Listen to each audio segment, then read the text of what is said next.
And welcome, everybody. This is Games Over Plastic, episode number 5. In this episode, we are going to be joined by an extra special guest once again. We're happy to have him here. Let's go around and meet our host. Let's go ahead and start with the special guest. We have this man is a host of his own podcast, the Handsome Phantom podcast, the HP podcast. He's also the associate producer of Last Stand Media, the associate producer of Lillymo Games, and the former mayor, which we're going to get into. We have the one and only Ben Smith. Thank you for joining us. How you doing, bro? I'm doing all right. You started off referring to me as extra special, and then one sentence later, I was already only special. So I'm worried by the end of the podcast, you're going to be beating me with pillows or something. I don't know. I don't really know what's going to happen here. Well, that all depends on how well you perform, my friend. Oh, perfect. Thanks for having me. Yeah, well, we're happy to have you. Thanks a lot. Then, of course, we have the man, the myth, the legend, the master, platinum trophy hunter, Sean Mason. Mr. Mason, how are you, sir? I'm doing well. Thank you for that pleasant introduction. I'm not special like Ben. I'm not extra special like Ben, though. No, I'm doing great. Yeah, I got one more week till school vacation, so it's hanging in there. Man, I'm jealous, dude. I should have became a teacher. That would have been awesome. The vacations. Not only that, but I just imagine like the actual work would be rewarding, like just helping out kids and just making a difference instead of what a lot of us do is just mundane bullshit. You know what I mean? And then, of course, we have, last but not least, the master graphics artist. You see the graphics, as I always say. Wait till later in this episode on the video version. You're going to see we're going to have a very cool spread where it's going to list the games. It's going to be beautiful. He is the indie and live service gaming maestro, Hodge. How you doing? I'm good.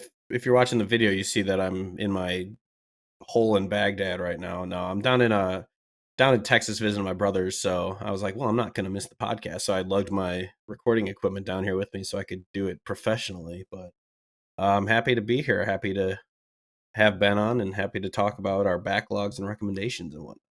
I thought you were going to say if you're watching the video version, you'll see me in my underpants, but that wasn't the case. I mean, you would if I stood up, but yeah, it's fair. Yeah, that's the good of being chest up on video.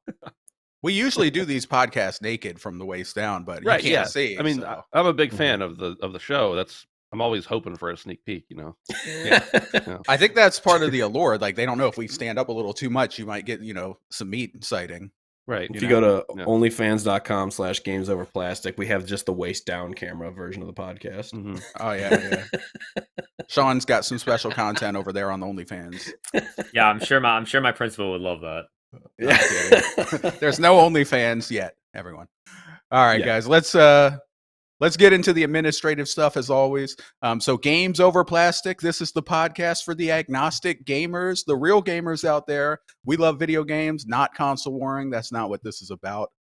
This show will go up live in video glory on a new YouTube channel. This is special. We made the decision to move it over to its own dedicated YouTube channel so that it can breathe and live and grow. So you'll be able to find that. Just search for Games Over Plastic on YouTube. I think it's youtube.com/@GamesOverPlastic, but just search for Games Over Plastic and you'll find it. Yeah, you have to have like 100 subscribers to make your own custom URL, I think. So it's just like a generic one. So you find it by the username right now instead or something like that. I don't know. It's something like that with YouTube. Yeah, just search for Games Over Plastic. Look for our awesome little diamond logo. Subscribe to the channel, and you'll see every episode over there in all of its glory, waist down and everything. So look forward to that. What else? Also, of course, we're on Spotify, Apple Podcast, Overcast, Pocket Cast, every cast you can imagine. You can find us. As I always say, we are a small podcast. We really appreciate your support. If you're watching this on YouTube, please take a second to hit that like button. Please leave a comment as well, because it really helps us out a lot. for people who don't know, YouTube, the algorithm is aggressive. If it sees videos are not getting comments and not getting likes, it will not promote that video. People will not see it. But if people are leaving likes and comments, it's going to start showing that video to other people. So that would really help us out. If you want to do that, we would appreciate it. On podcast services, you can leave us 5 or 4-star ratings, as Hodge says. We would appreciate that too. But that's enough shilling. This podcast goes up every other Monday. And yeah, that's pretty much it. Let's go ahead and get into some fun stuff, shall we? Let's do it. All right. So, Sean, you wanted to talk about, you have vacation coming up. You kind of already mentioned it, huh? Yeah, I just have so Massachusetts is weird. We don't have a break in March. We're that weird, weird state. We have a spring break at the middle of April. It coincides with Patriots Day, which is a Massachusetts state holiday. So we have that week off. That's not this upcoming week, but the following week. So I'm pretty excited. But we have state mandated testing next week, and the students definitely can feel that vacation's on its way and the test is coming, because they were absolutely wild this week. I broke up a fight yesterday. That was fun. Oh, jeez. Luckily, I didn't get hit this time. Yeah, but just get hanging in there. One more week till vacation, and then there's only 45 school days left, so I'm pretty excited. Nice. That is exciting. I bet you look forward to the summers, or maybe you don't. Maybe you miss the I love kids. it. I mean, I do miss some of the kids, but I absolutely love my summertime off. I do a lot of gaming, sit outside a lot, read a lot. It's great. I love it. Heck yeah. Speaking of reading, I need to read Dune Messiah, the third Dune book, because I just saw, I don't know if you guys saw, but they are doing Dune Part 3. Yeah. Dennis, was it Villanueva or whatever? I think it's Denny, isn't it? I don't know. Villeneuve or something. Whatever the genius's name is, he's going to be adapting the third or the second Dune book, Dune Messiah. So I need to read that. I'm looking forward to that. Hodge, you said you're in Texas right now? How's that? Yeah. Since I've left my job, I don't know how many weeks ago now it's been forever. My parents were like, "Hey, we're gonna go visit your brothers. Do you want to come with?" I'm like, "I'm unemployed. What else am I gonna freaking do?" So, so I'm gonna be here for the next week, and actually, I'm gonna be meeting up with someone about maybe potentially getting a job down here and moving down here. So we'll see about that. But get out of Illinois. I'm not a fan of Illinois. I like the weather most of the year, but other than that, not a big fan of Illinois. But that's part about going on a trip with your parents, is that sometimes you can get a free meal out of it. It's mostly free meals, which is really nice. Especially since I'm unemployed, so they don't feel. That's what I'm saying. I don't have they don't feel to make me pay for anything. But it's funny you saying that your spring break is kind of weird off in April. When I was in college, I went to Augustana, and we were on trimesters instead of semesters. So our spring break was in February, so it wasn't even a spring break; it was just a late winter break. We have a February break as well. So we have a break in February and then a break in April. We are on trimesters as well in Massachusetts. We do trimesters. But okay, because it's bizarre. Yeah, it was always funny because my senior year, me and a couple friends went down to Panama City, and of course, since our spring break was in February, no one else was there, so we were just down in Florida by ourselves, basically partying. There were like some Canadian kids who I guess were also on break down there. That's who we hung out with, but yeah, it wasn't the Panama City you see like on TV where it's just mobs of people getting wasted. Yeah. So it was always funny for us that we're like, oh, it's our winter break part 2 is what we called it. Did the Canadians in real life really have like split heads? Yeah. They look exactly. Like South Park is a very accurate representation of what Canadians look like. Yes. Very nice. All right, man. Yeah, so if you move to Texas, I live in Texas, for people who don't know. We may be able to hang out and see each other like once a year. That would be great. Because for people who don't realize, even if Texas is freaking massive, like if you move to Austin, it would still be like a 3-hour drive. It was once we hit the Texarkana, which is on the border, for people who don't know, border of Arkansas and Texas, it was still 5.5 hours to Austin from there. It's insane how huge this state is.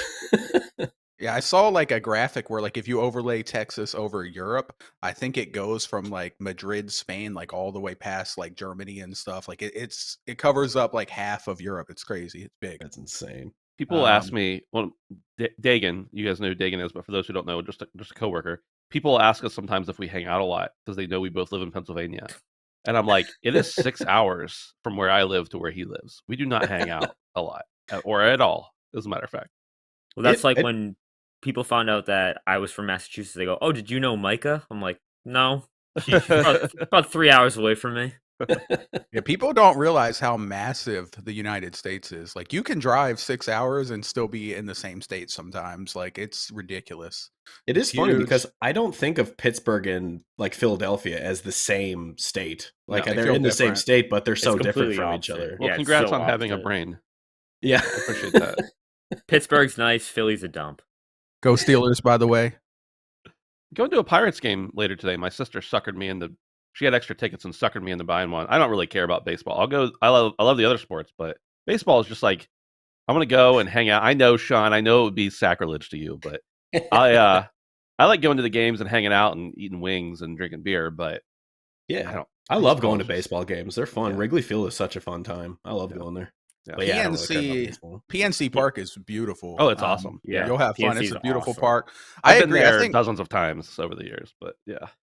I agree. I think it's kind of boring watching the games personally, but it's fun being at the park and eating the food and drinking the beer and just hanging out with your friends.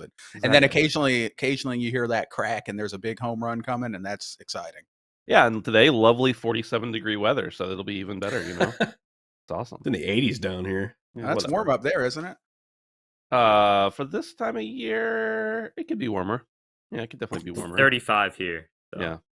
All I right. remember I went to a baseball game when I was in high school, and when I was in high school, that was during my senior year was the swine flu pandemic that everyone freaked out about for about a week and a half. Yeah. Oh, yeah. And so they wanted to close our school for a week because someone got it. And on like the Tuesday of that week, we were supposed to be closed. We went to a Cubs game because it was like $2 Tuesdays. So we got $2 tickets, went downtown to go to a Cubs game. And while we're at the game, they're like, okay, they realized closing school is stupid. You have to be at class tomorrow. I'm like, damn it. So we had to rush back from the game on that Tuesday to be in school on Wednesday. Yeah, when I used to live in Columbus, they have the Columbus Clippers there, which is like the AAA franchise. Yeah. And they used to have dime a dog night. So we would go sometimes and you get hot dogs for a dime and That's awesome. drink some beers, and that was good times. Speaking of the weather, I just looked down and I'm a little disappointed because it said that it was 69 degrees up here down here in Texas, and I was like, nice. Mm-hmm. But then when I clicked on it, it updated and now it's 71. So it's not so crazy nice. how that It's works. lame. Yeah. But all right, let's go ahead and keep the show moving a little bit. A lot of people may not know, but Ben was the mayor of, was it Butler? Yes, sir. Butler, PA. I had a couple questions, if you don't mind. I'm curious about this, the local politics thing for the mayor here. I'll answer anything I can. All right. Those alarms going off. That's Sean. Sean's burning stuff. Okay. All right. Okay. Make sure nobody's dying, guys. Nobody's dying. I'll edit this out. I think it's better to leave it in. Oh, you want me to leave it in? Yeah. I want everybody Sorry to see how about tall that. Sean is. I want everyone. Dude, Sean listening is to tall. think He that literally just reached up and hit this. How tall is that ceiling? I also want to Wow. note that he had pants on, and that is not what we talked about earlier. It's cold here. What can I say? It's a little cold here. The best reason to keep it in is I want everyone listening to think that their fire alarm's going off. Yeah, I did. I thought mine was going off. All right. We're gonna leave it Mine in. randomly goes off sometimes. So I'm sorry. Keep you on your toes. All right. So that's a perfect segue to the chaos that no doubt being the mayor of Butler, PA would have been. So as the mayor of Butler, I'm just curious, what was that like? What was like your normal day like? Were you chilling at the mayor's office? Was there a lot to do, or were you just kind of twiddling your thumbs, or what? Yeah, so the mayor job in Butler and in a lot of cities like Butler is like supposed to be a part-time job. Sometimes that was the case. Sometimes that was not the case. Sometimes I'd spend like 3 times as much time as I was supposed to be spending on it. So it really just depended on what was happening, what was coming and going. A lot of just, meeting people, talking through things. Of course, you have your like city council meetings where the mayor sits. The mayor's in charge of the fire department, or I'm sorry, the police department, and is kind of like the I don't know, for lack of a better word, like the mouthpiece of the city. So expected to be at all sorts of stuff and pension boards and a lot of stuff like that. So there's a lot of stuff to do, and it was stressful. But the real thing that I spent most of the time on was just like people complaining, calling and complaining. people asking me why didn't my garbage get picked up today, and I would say, I don't know. You don't pay the city for that. You pay some private company. That's not my responsibility. Please stop showing up at my house at 7 in the morning and waking up my children. But other than the minor annoyances, it was good just to be able to get in there and give back, and stressful for sure. Probably gained a little bit of weight and haven't lost it while I was in office there, but not probably. I did. But it's still good. Yeah, it was good. I wouldn't do it again anytime soon because especially with the kids, I want to be able to spend time with the family and everything. But maybe I'll get, on a committee or something when I'm a little older and have some more time.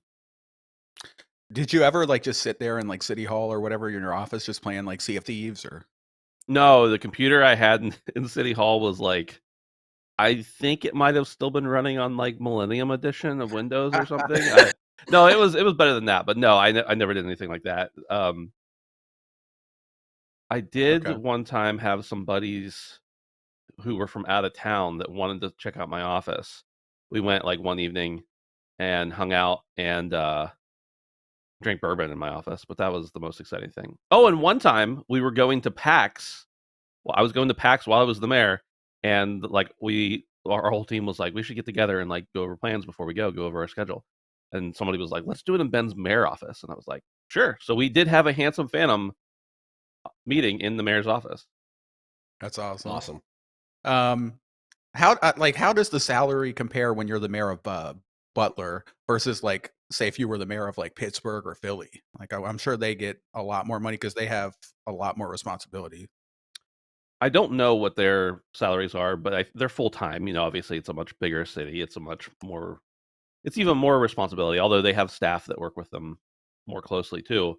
The mayor of Butler paid, I think it still does, $10,000 a year, which was like, I would have almost rather it been nothing because it just made things a little more complicated. Like I still had to deal with all the taxes and the pensions and everything else like that from that. But it was nice. I mean, it's nice to have something because I would have done it for free essentially. But people always like, we're paying you. And I'm like, you're not paying me. Like 30 cents from your taxes went to my salary this year. You're not, whatever. You pick up your own garbage. So yeah, it's a very thankless job, both with people and with the actual money part of it. Especially, that salary was probably set decades ago, and not only has inflation happened, but also the job has changed, and it's a lot more time than $10,000 worth. I'll tell you that. Yeah. That's crazy. All right. Yeah, well, I guess that wraps up my questions. I wore my political shirt here. Nice. Vote your mom for president. Yeah. In honor of you. Appreciate it. Sir. Yeah. All right. Did anyone else have questions for Mayor Ben, before we move on to gaming? No. No? They've probably already asked me all those questions. I just thought that was pretty cool, Yeah. pretty interesting. We got the mayor on. All right, let's get into some gaming, guys. This is a gaming podcast. Let's go ahead and get into what we are playing. I'll go ahead and start us off here. So I am actually playing or just beaten 3 different games. So I started with Telltale's The Expanse, the special Archangel episode, which is like a 6th episode that you had to buy like the special edition or pay for separately. It was only like an hour to an hour and a half long. It stars, for anyone who watches the show, it stars Christian Avasarala or whatever, like the UN undersecretary. She's that chick with the really distinctive voice, like Middle Eastern. She's in a lot of stuff. She's awesome. She's a great actress. So she's the undersecretary, and there's some drama going on, and you got to make some choices. So that was a fun game. I don't think there's a lot of replayability. I got the best ending as far as I can tell, so I was happy about that. Pretty good. And then I'm also playing 2 games currently. The game that I'm mainly playing is Diablo 4. Now that it's on Game Pass, I'm cheap. I've never played a Diablo game before. This is the first time I've ever played Diablo. So I was interested in Diablo 4, but not enough to actually buy it since I'd never played any of their games. But it's on Game Pass, so I'm like, why not? I fired it up. I made a necromancer, and I've been having some fun. I think I'm level 18 now, still kind of in like the starter 2 or 3 areas. Have any of you guys played Diablo 4? Any history there? I have played all the Diablos. You a fan? Oh, no, I hate them. That's why I keep playing them. Good Yeah, point. I'm a big fan. Now, in fairness, Diablo 4, I think I probably put like 60, 70 hours in, which for a Diablo game for Ben Smith is like I basically didn't play it because I think Diablo 2, which I grew up with, not that there were like hour counters, but I would not be surprised if you told me I had 1,500 hours in that game. Plus, whenever they did the reissue, I played a good bit. So, yes, I am a fan. Very good series. Nice. You beat the story, I assume. In 4? No, In I 4. didn't. I didn't finish the story. Oh, you fell off? Lost I fell interest or off. what? Yeah, something else must have come out that took me away from it. And I mean, I loved it, but for whatever reason, it just didn't stick. I know there must have been something else because to pull me away from a Diablo game was. I was also playing a lot with friends, so if schedules didn't line up and then something else I wanted to play came out, Yeah. Yeah. People keep telling me that there's a massive update coming for season 4 next month where they're going to be changing all kinds of stuff, and there's going to be all this quality of life improvements that people have been wanting, and it's going to be way better.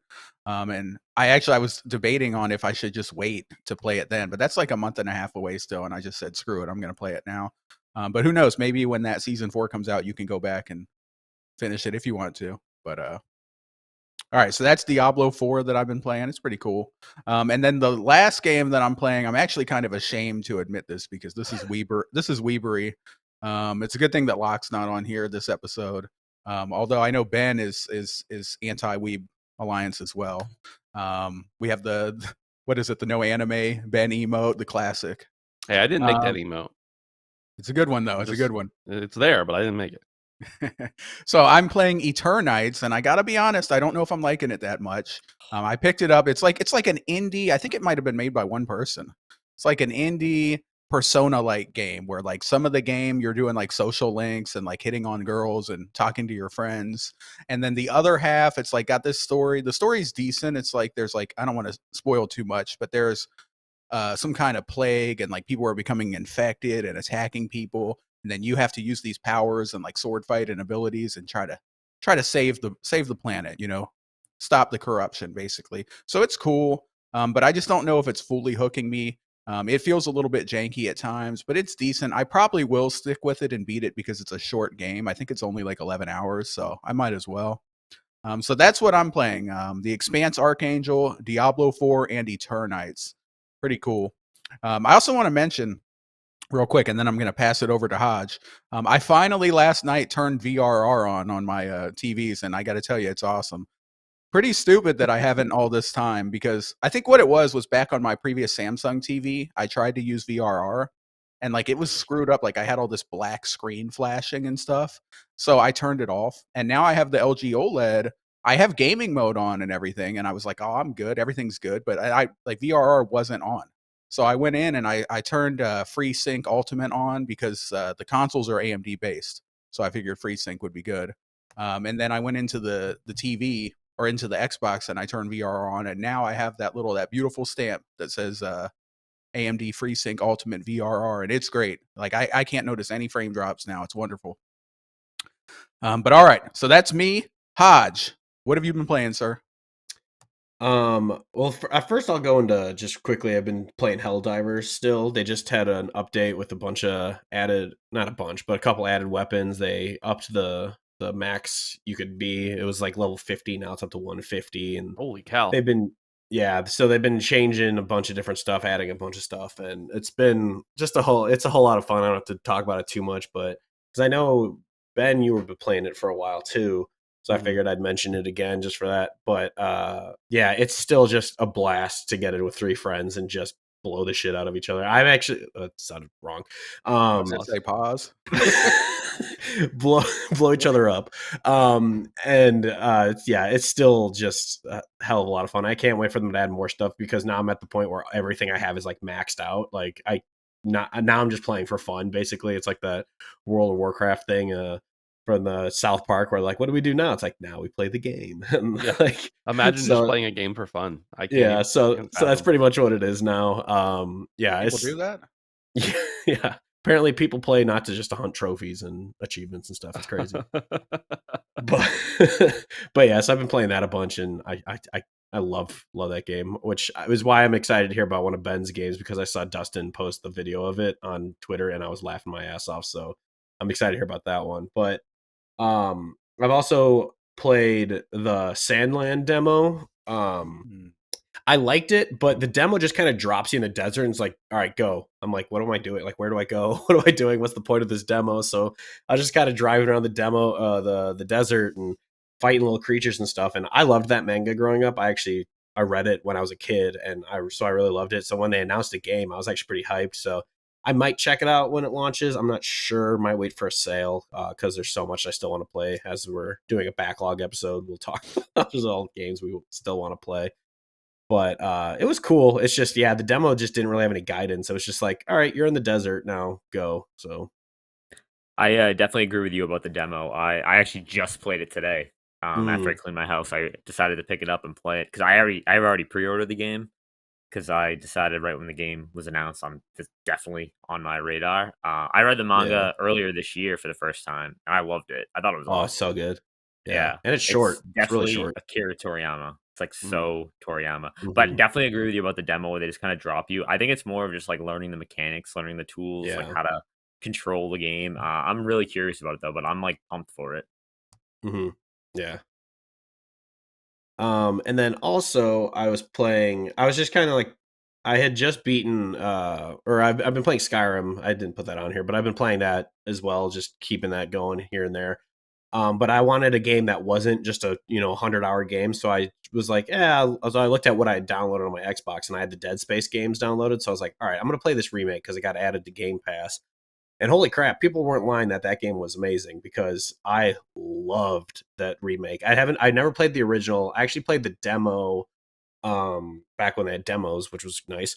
I played the demo for it when I was a kid, and I just didn't. I was used to like third-person action shooters where you always had ammo and stuff. So I'm sitting there getting killed by all the necromorphs or whatever they're called, and I'm like, where's ammo? How do I shoot? What's going on? And so I just like, it wasn't scary. That's not why I didn't play it. I mean, Sure.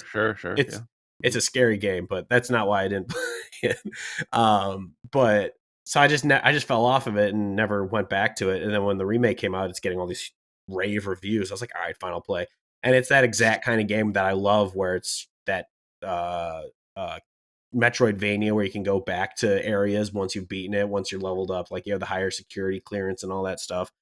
And it was really cool. And it gave me huge Bioshock vibes. Like, I know it's kind of a cliche thing to say, but it's like, it gives you that you're there after everything went down and you're like, what happened here? And it's just this cool mystery of what happened to this ship and what's going on, and like figuring it all out. And so I'm at the point where when they got remade, everyone's like, oh, I hope they remake 2 and 3. And I'm like, that'd be cool, I guess, for you guys. But now I'm like, I hope they remake 2 and 3 because I really want to replay those. Because I also played Dead Space 2 right after because I was so into it. I was debating just doing the New Game Plus and playing Remake again, but I was like, one of the achievements is beat it on impossible mode, which I know I'm never gonna do. So I was like, I'm not gonna 100% it, so I might as well not go for 99% of it.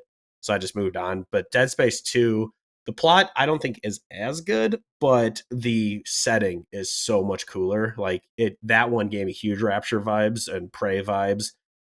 So I loved it, and it was kind of cool that it was just a story you went through level to level. It's not like the open world where you're kind of going back to old things. So it stinks in the way that if you miss something, you just miss it. You're not going back for it. But it was cool that it was just a more linear story in that sense. But I'm not sure which one I like more because I like both of those. But yeah, I love those games, and I know 3's not as good, but I'm still gonna play it because I want to see it through. But yeah, I love those. Do you have any ambition to ever go back and play the original Dead Space? I might just because I loved it so much. It's like one of those games where I know I'm thinking like even just this Halloween, I might go through and just do all the New Game Pluses just to replay them.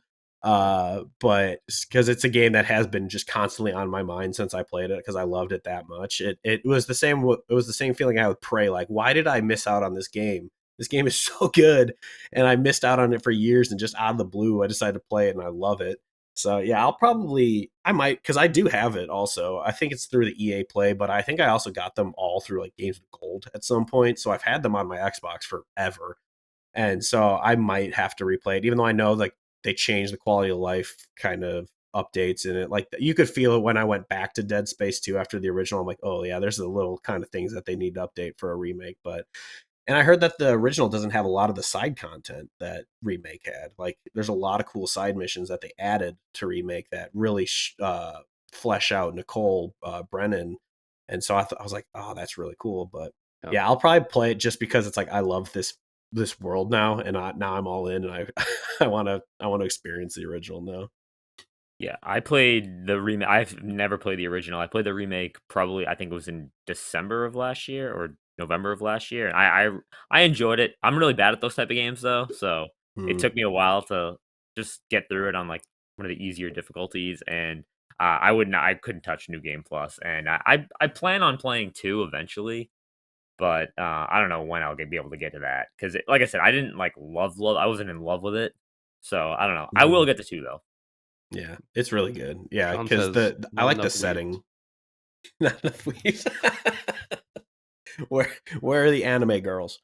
Yeah, I had a thought. I was at work. I was bored, and I was thinking about our conversation last week, or 2 weeks ago, where we were kind of talking about like everything coming out these days is like either a remake or a sequel, and like how it's kind of like creatively bankrupt. And then I was thinking like how Hodge was over here begging for a Dead Space 2 and 3 remake, and I'm like, well, isn't that kind of what's the word I'm thinking of? Isn't that kind of hypocritical? But then it hit me. It hit me. I'm like, we already have. There's too many fucking games to play anyway. Like literally, they're coming out with so much shit, so much great games that like we literally can't play them. So I was like, let him live. Give him his remakes. Bring him on. We got plenty of games. No problem. I think that would be cool. I would go back and replay those. I think because those were great special games, special moments. Yeah, they're ones that I like. I like that some people like at first. Sometimes when someone's like, "Oh, you gotta go play this game," and from like PS2, I'm like, I don't know, it's probably dated at this point. But then you go back to it, and you're like, why didn't I play this? It was like I said, a couple episodes. I don't know when it was. How I didn't play. I never had an N64, so I didn't play Ocarina of Time until I got a 3DS. And when I was playing it, I'm like, is this game going to be one of those that people love because of nostalgia, or is it because it's a genuinely great game? And it's a genuinely great game. I played it for the first time I was 25 or something like that, and I was like, this is an amazing game. Like, yeah, so good. All right, Ben, let's hear what have you been playing?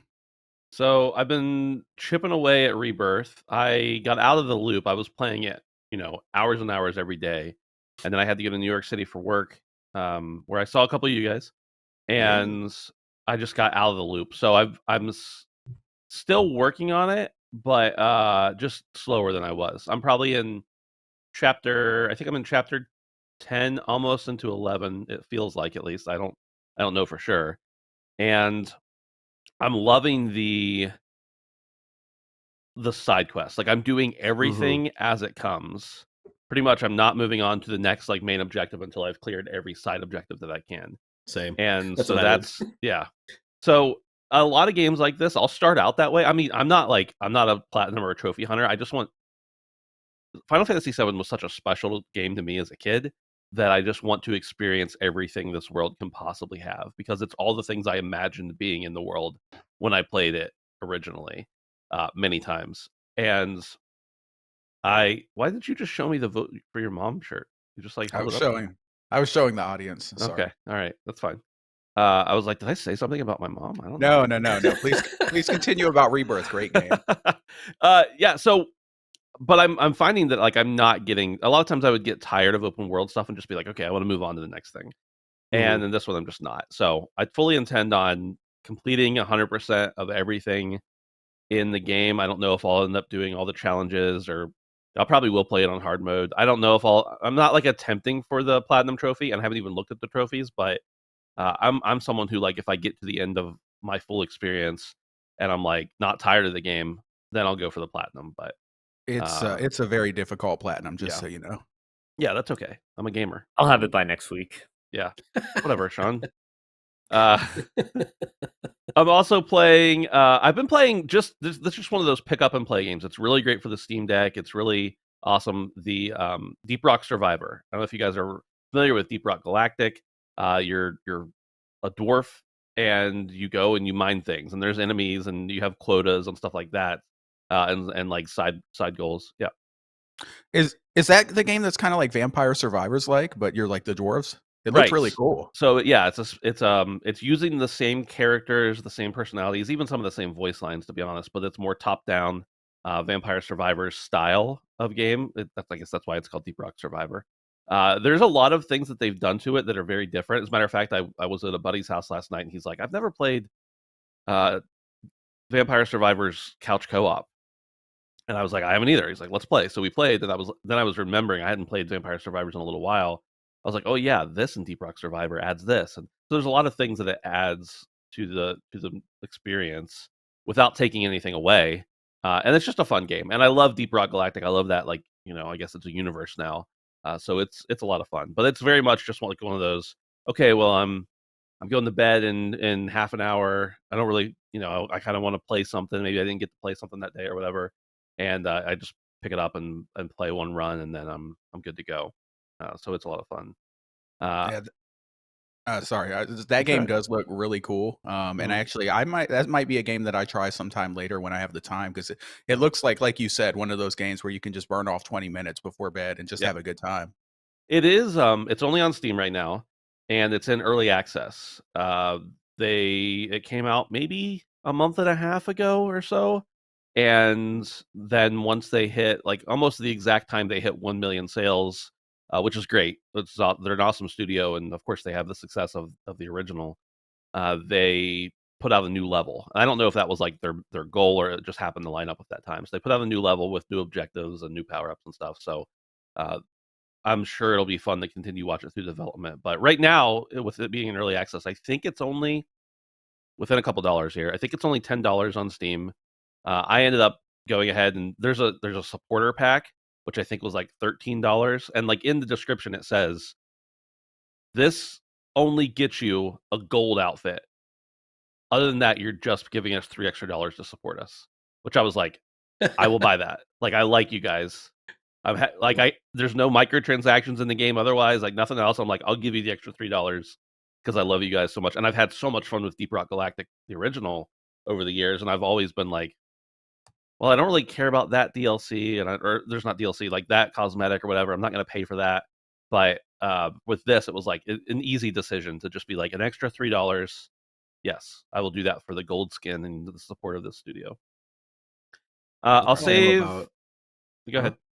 I was gonna say that's how I am about Vampire Survivors. I always buy Yeah. like those $2 DLCs because I'm Yeah. like, this game's awesome. Of It's a course, I'm gonna give no-brainer, it and it's like $2. Yeah, I don't know what it is now, but originally it was just one person making that game. yeah, So yeah. I'm like, you know what? I'm sure you're filthy stinking rich, and I want you to have an extra $2 minus Steam fees or Xbox fees or Exactly. whatever. Yeah. Yeah. Then I checked out Content Warning. It came out on April 1st, actually, and they released this game for free for the first 24 hours. I think it was about 24 hours that it was out, which is brilliant because of the type of game it is. So essentially, you have 4 people in a lobby, and you are supposed to, you can hop in Discord if you wanted to, but it takes away from the fun. You're supposed to use proximity chat, and you only can hear people if they're within a certain distance of you, like the old days. Yeah. And again, this is PC only, but it's not early access. It's just a full release. I think full price it's like $7 or $8, even if you didn't get it for free on April 1st. And the whole plot of the game is that you are 4 guys who want to make scary movies and upload them to SpookTube and get views. So the loop of the game is you wake up, you go out, if you have money from previous runs or whatever, you buy things to make your video better. You can you can buy a boom mic, or you can get a reporter mic, or you can buy emotes to make your character be able to do something fun for the camera, or there's weapons you can buy, like a shock stick where you can shock enemies. And then you'd go down to this like scary place and you run around, and one of you has a camcorder, and it has a limited amount of video you can record. It ends up being about a minute and a half total that you can record. And you run down and just try to find something scary and film it. And so you get, at the end of that, if you all live, you fly back to your house, or you go back to your house. I think you're in a diving bell technically. Go back to your house, you put the video camera in this thing, you get a disc, and then you take the disc inside and you put it in the TV, you put it on the SpookTube, and you watch your video, and you get to see like your whole run, and then you get views from that, and you'll get more or less views depending on how good it is. More views if you see more monsters. If you happen to, like, before you left, you showed the sunflowers in the garden. If you find, a skull or a bone fragment laying in the area you go to, and you show it to the camera, like the people are going to like that, and they're going to comment, and then you're going to get more views. And so it's really cool. Like there is that is supposed to be the game, is that you progress. You have to have like 3,000 views within the first 3 days to get to the 4th day, and then you have to go up to, like, I'm making this up, 12,000 views or something like that, or 20,000, and then it keeps, every 3 days the amount you have to get over those 3 days increases. But as you get views, you get ad revenue, and then you can buy more stuff, like another flashlight or another emote or another shock stick or a defibrillator. So if one of your friends die, you can bring them back. And then you go to bed and you wake up and you do it again. The brilliance of this game, in my opinion, there's a lot of brilliant parts. They released it for free, so people who are like gamers were going to see it and get it on April 1st, and they were going to start playing it. And then it's only $7, so even if you missed it, it's only $7. But they made it so that when you go and you're not only playing the game and going to talk about it, you also have a 90-second maximum video that you can take and you can share on social media or send to your friend in a text message or whatever, because the videos are very small, and show them the fun that you're having. And that's like basically free marketing for the game. Like, you're showing off, here, oh, check out this run we just had. And then people see that and they're like, oh, I'll check it out. Oh, it's only $7. Great. I'm going to get that and play with some friends. And it's a game that needs to be played with friends, or at least randoms. But most of the time, a lot of my experience in games is that randoms just don't bring mics into games. So it's like, this is a game that you need microphones. Yeah, or they take it too seriously. Yeah. This is not a game to be taken seriously. So I think it's a brilliant move on that part. I think it's a lot of fun. I've played it for probably, 6 or 7 hours, and they've already done like 3 updates and added new stuff and fixed some little bugs that were in it on launch day. So it's really, really solid. I think until they come out with a new update, I'm good for now. Like, even if I had paid full price, which is $7, it's like, yeah, did I have $7 worth of fun with my friends? Absolutely.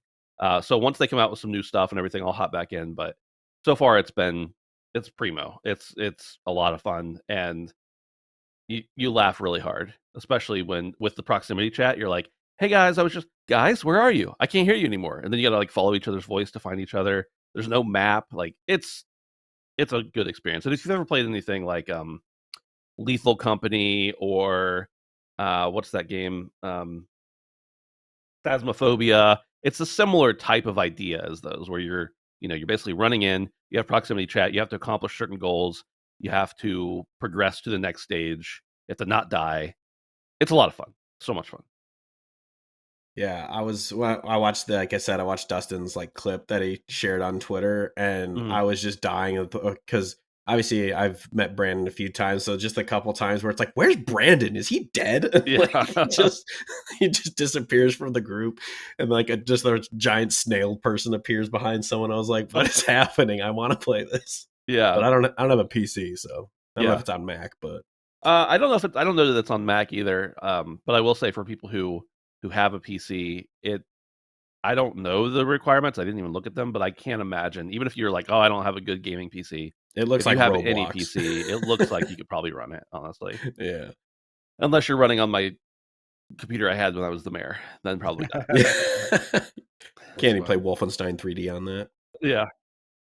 And the last thing I had was the Stellar Blade demo, which I saved for last because I know, Sean, you also have it on your list here.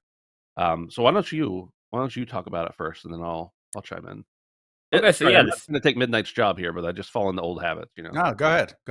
The Stellar Blade demo, I thought it was fantastic. I think the combat is awesome. It feels so smooth, and it's very much like a Souls game, so it is difficult.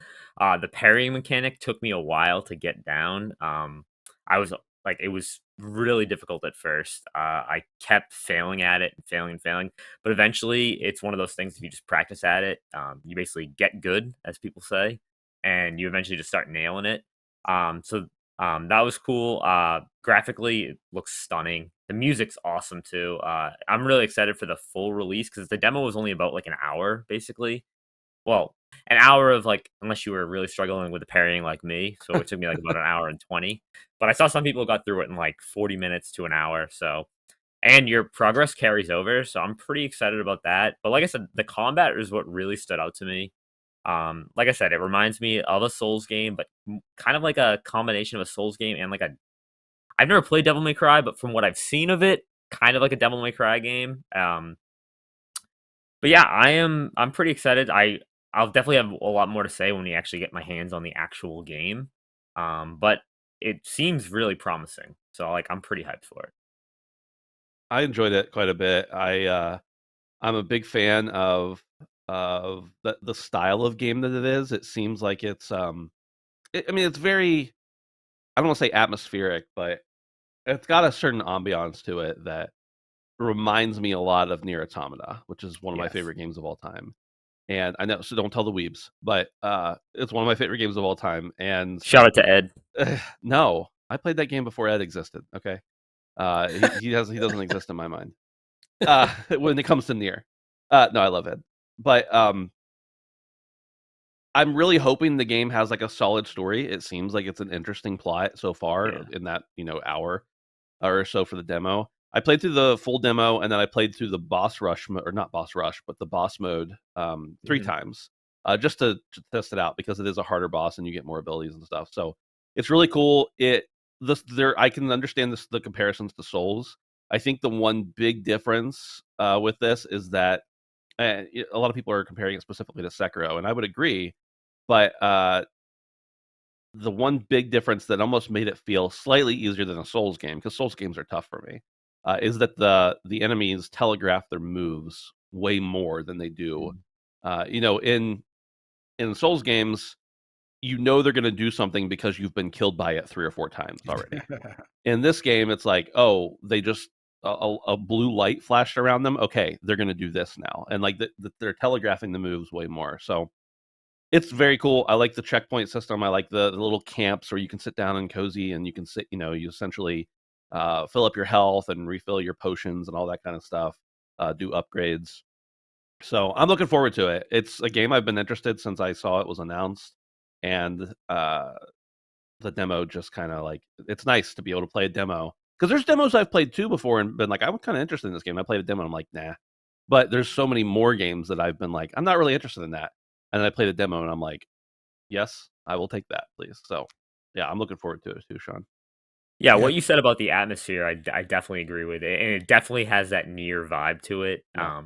The story, I'm really interested to see where the story goes. I'm hoping it's compelling because the gameplay is awesome, and Yeah. if the story is great, this could definitely be like an underrated, GOTY contender. Probably Yeah. not for me because I don't think anything's gonna top Final Fantasy, but Yeah. it could be easily in my top 5 if the story is right there. Because I did play the boss rush mode as well, and yeah, the additional abilities you can get just in that boss run mode makes me like wonder like what else can you eventually end up doing in this game. Right. So yeah, I'm excited, and yeah, I'm always a big fan of Nier as well. So Yeah.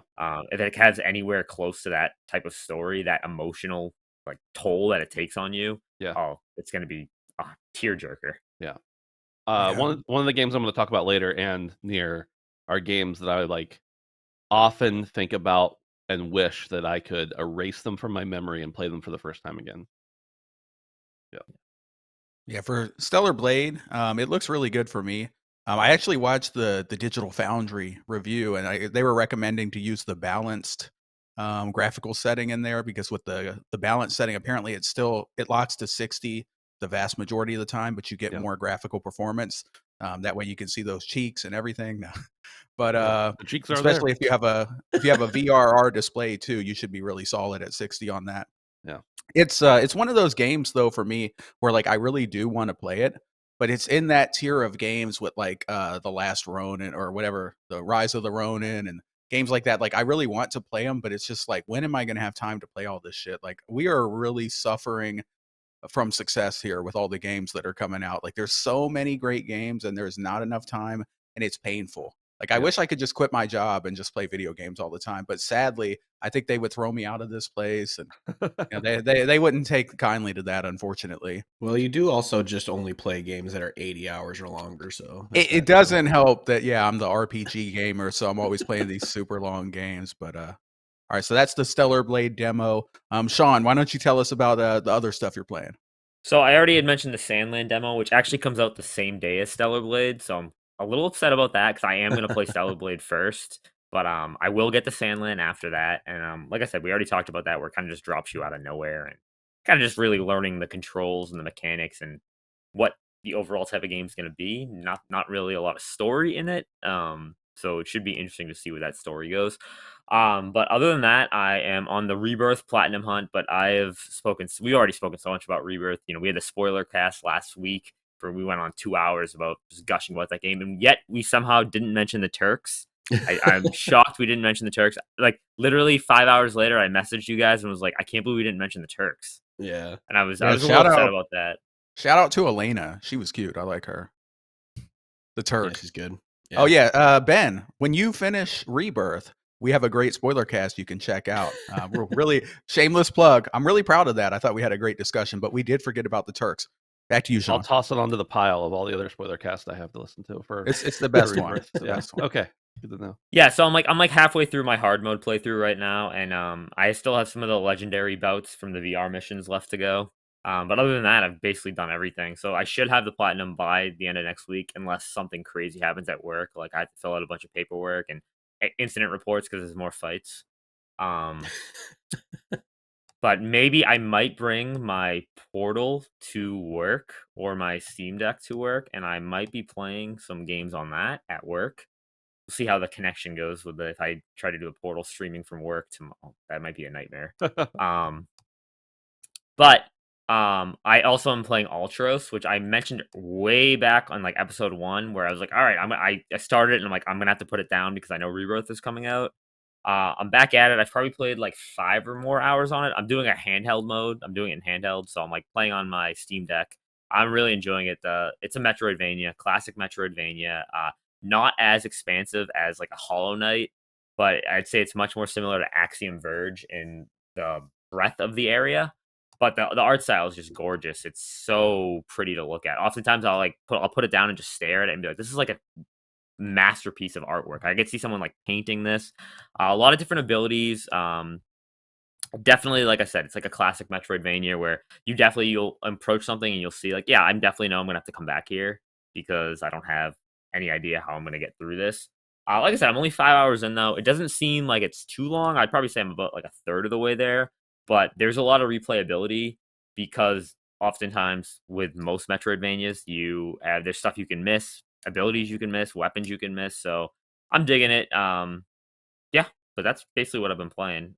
So I probably end up playing Ultros during the state mandated testing because I'm allowed to do that while the kids sit there and take the test, and then after they're done, they're not allowed to use their computers. That I am. The glory of being the teacher. I just added it to my Steam wish list because it's a game I know Johnny Waffles, our mutual friend, is a big fan of that game, but Yeah. I keep forgetting about it, so I'm Yeah, throwing it on there so I can remember. I think it came out at like a really weird time. It came out a week before Rebirth and a week before Pacific Drive, and Yeah. then it kind of just got lost. And I was actually afraid of that. I'm like, I hope this game doesn't get lost to people because it's just the time it came out. I wonder if they They're the could- same would- publisher with Pacific Drive too. That's even weirder. Yeah. That's some EA stuff when they Yeah. release 3 first-person shooters back to back to back and like Right. the same. Oh yeah, they week. killed Titanfall too because Yeah, they're they suck. dumb. But that's about it. Yeah, that's about it. Okay, so that's what we're playing. A lot of great games, good conversation there. Shameless plug right now, everybody. If you're still listening, please leave a like and a comment on the video. All right, so let's go ahead and move into our topic of discussion for this episode, our 2-part topic. We are going to go ahead and the first one is going to be 3 games that from our backlog that we want to get to sometime in the next year or whenever we can. So what we're going to do with this one is we're just going to each give all 3 of our games at once and talk a little bit about what interests us, why we want to play it, whatever you want to say. So 3 games that you want to get to. Let's go ahead and start with our extra special guest, Ben. Take it away. What are your games? All right, so the first one is a game I'm kind of ashamed to admit I've never played, but I've never played any of the Mass Effect games. What? I know, and I have all of them from. Midnight just died on the inside. Yeah, like I have them from the original releases. I don't think I bought them all new. I have them physically, although I also have them. I literally bought the Legendary Edition or whatever it is when they remade them or remastered them. Yeah. I have that on Steam. They're also on Game Pass through EA Play. Like I have so many ways to play them, and I just haven't. So that is one of, as a matter of fact, like for every year, you could steal this if you want. Every year, my podcast does like a gaming resolutions, and then if we don't fulfill those resolutions, we have punishments. So my resolution this year is to at least play Mass Effect 1, and if I don't do that, I have to play and make a film or make a video about Life is Strange, and I would rather die than do that. So I will definitely be playing Mass Effect this year. Do you have it on PlayStation? I'm pretty sure I have the Xbox copies physically. Okay. I don't have it on PlayStation. The only reason why I ask is because if you're somebody who cares about platinums, I do believe if you beat the Legendary Edition on PlayStation, you get 4 platinums. You get 1 for beating all 3 games, and then a 4th one for beating like the whole series. So like just easy plats. Yeah, I don't care about platinums. Okay, good. But, I think I'm at like 20, 25, something like that, and they're all games that I cared about enough to platinum. Wait, so you didn't get the platinum in Balan Wonderworld like I did? No, believe it or not, I've never played that game. I have purchased 2 copies of that game for Dustin, but I have never played it, and I don't think he has either. But probably that's okay. My second underrated, yeah. My second game is The Witcher 3. This is just one of those games that's been sitting there forever. I have picked it up. It's another game where I own it multiple different ways. I've never played it, and it's one of those games I want to get to because you hear so many good things about it. My only goal, I don't know if it's this year because I have a lot on my plate for this year, and as you mentioned, we're just keep getting good games, but my only goal is to play it before the next Witcher game comes out. So that's there. Yeah, and then an actual backlog game, I don't know how you guys, I don't really keep a backlog. I just have games I want to play. Yeah. Cyberpunk 2077 is a game I put probably 30 to 35 hours in, and then the performance just got too much for me to handle. So, and I was playing it on PC, so I dropped it, and I want to go back and start it from the beginning, play Phantom Liberty along with it. I got a physical copy with like the special edition steelbook, everything for $10 from Best Buy for PS4. Wow. There's of course the free PS5 upgrade. So now I have the option to play it on PC or PS5. So I will get to that eventually. That's one of those games where I was so hyped for it and then so disappointed when it came out because of how it performed. And now that it's in a good spot, I really want to go and actually finish it and play it because I know it's phenomenal. It's just if a game if I don't finish a game when I start it, it's really hard for me to go back to it unless I start from the beginning. And I know playing that first 30 hours again, I'm going to be like, I already did this. Although there's so much to do in that game, but you know what I mean. It's interesting. So you have 2 CD Projekt Reds on your catch-up list. Those were just the first 2 that came there after Mass Effect. Yeah.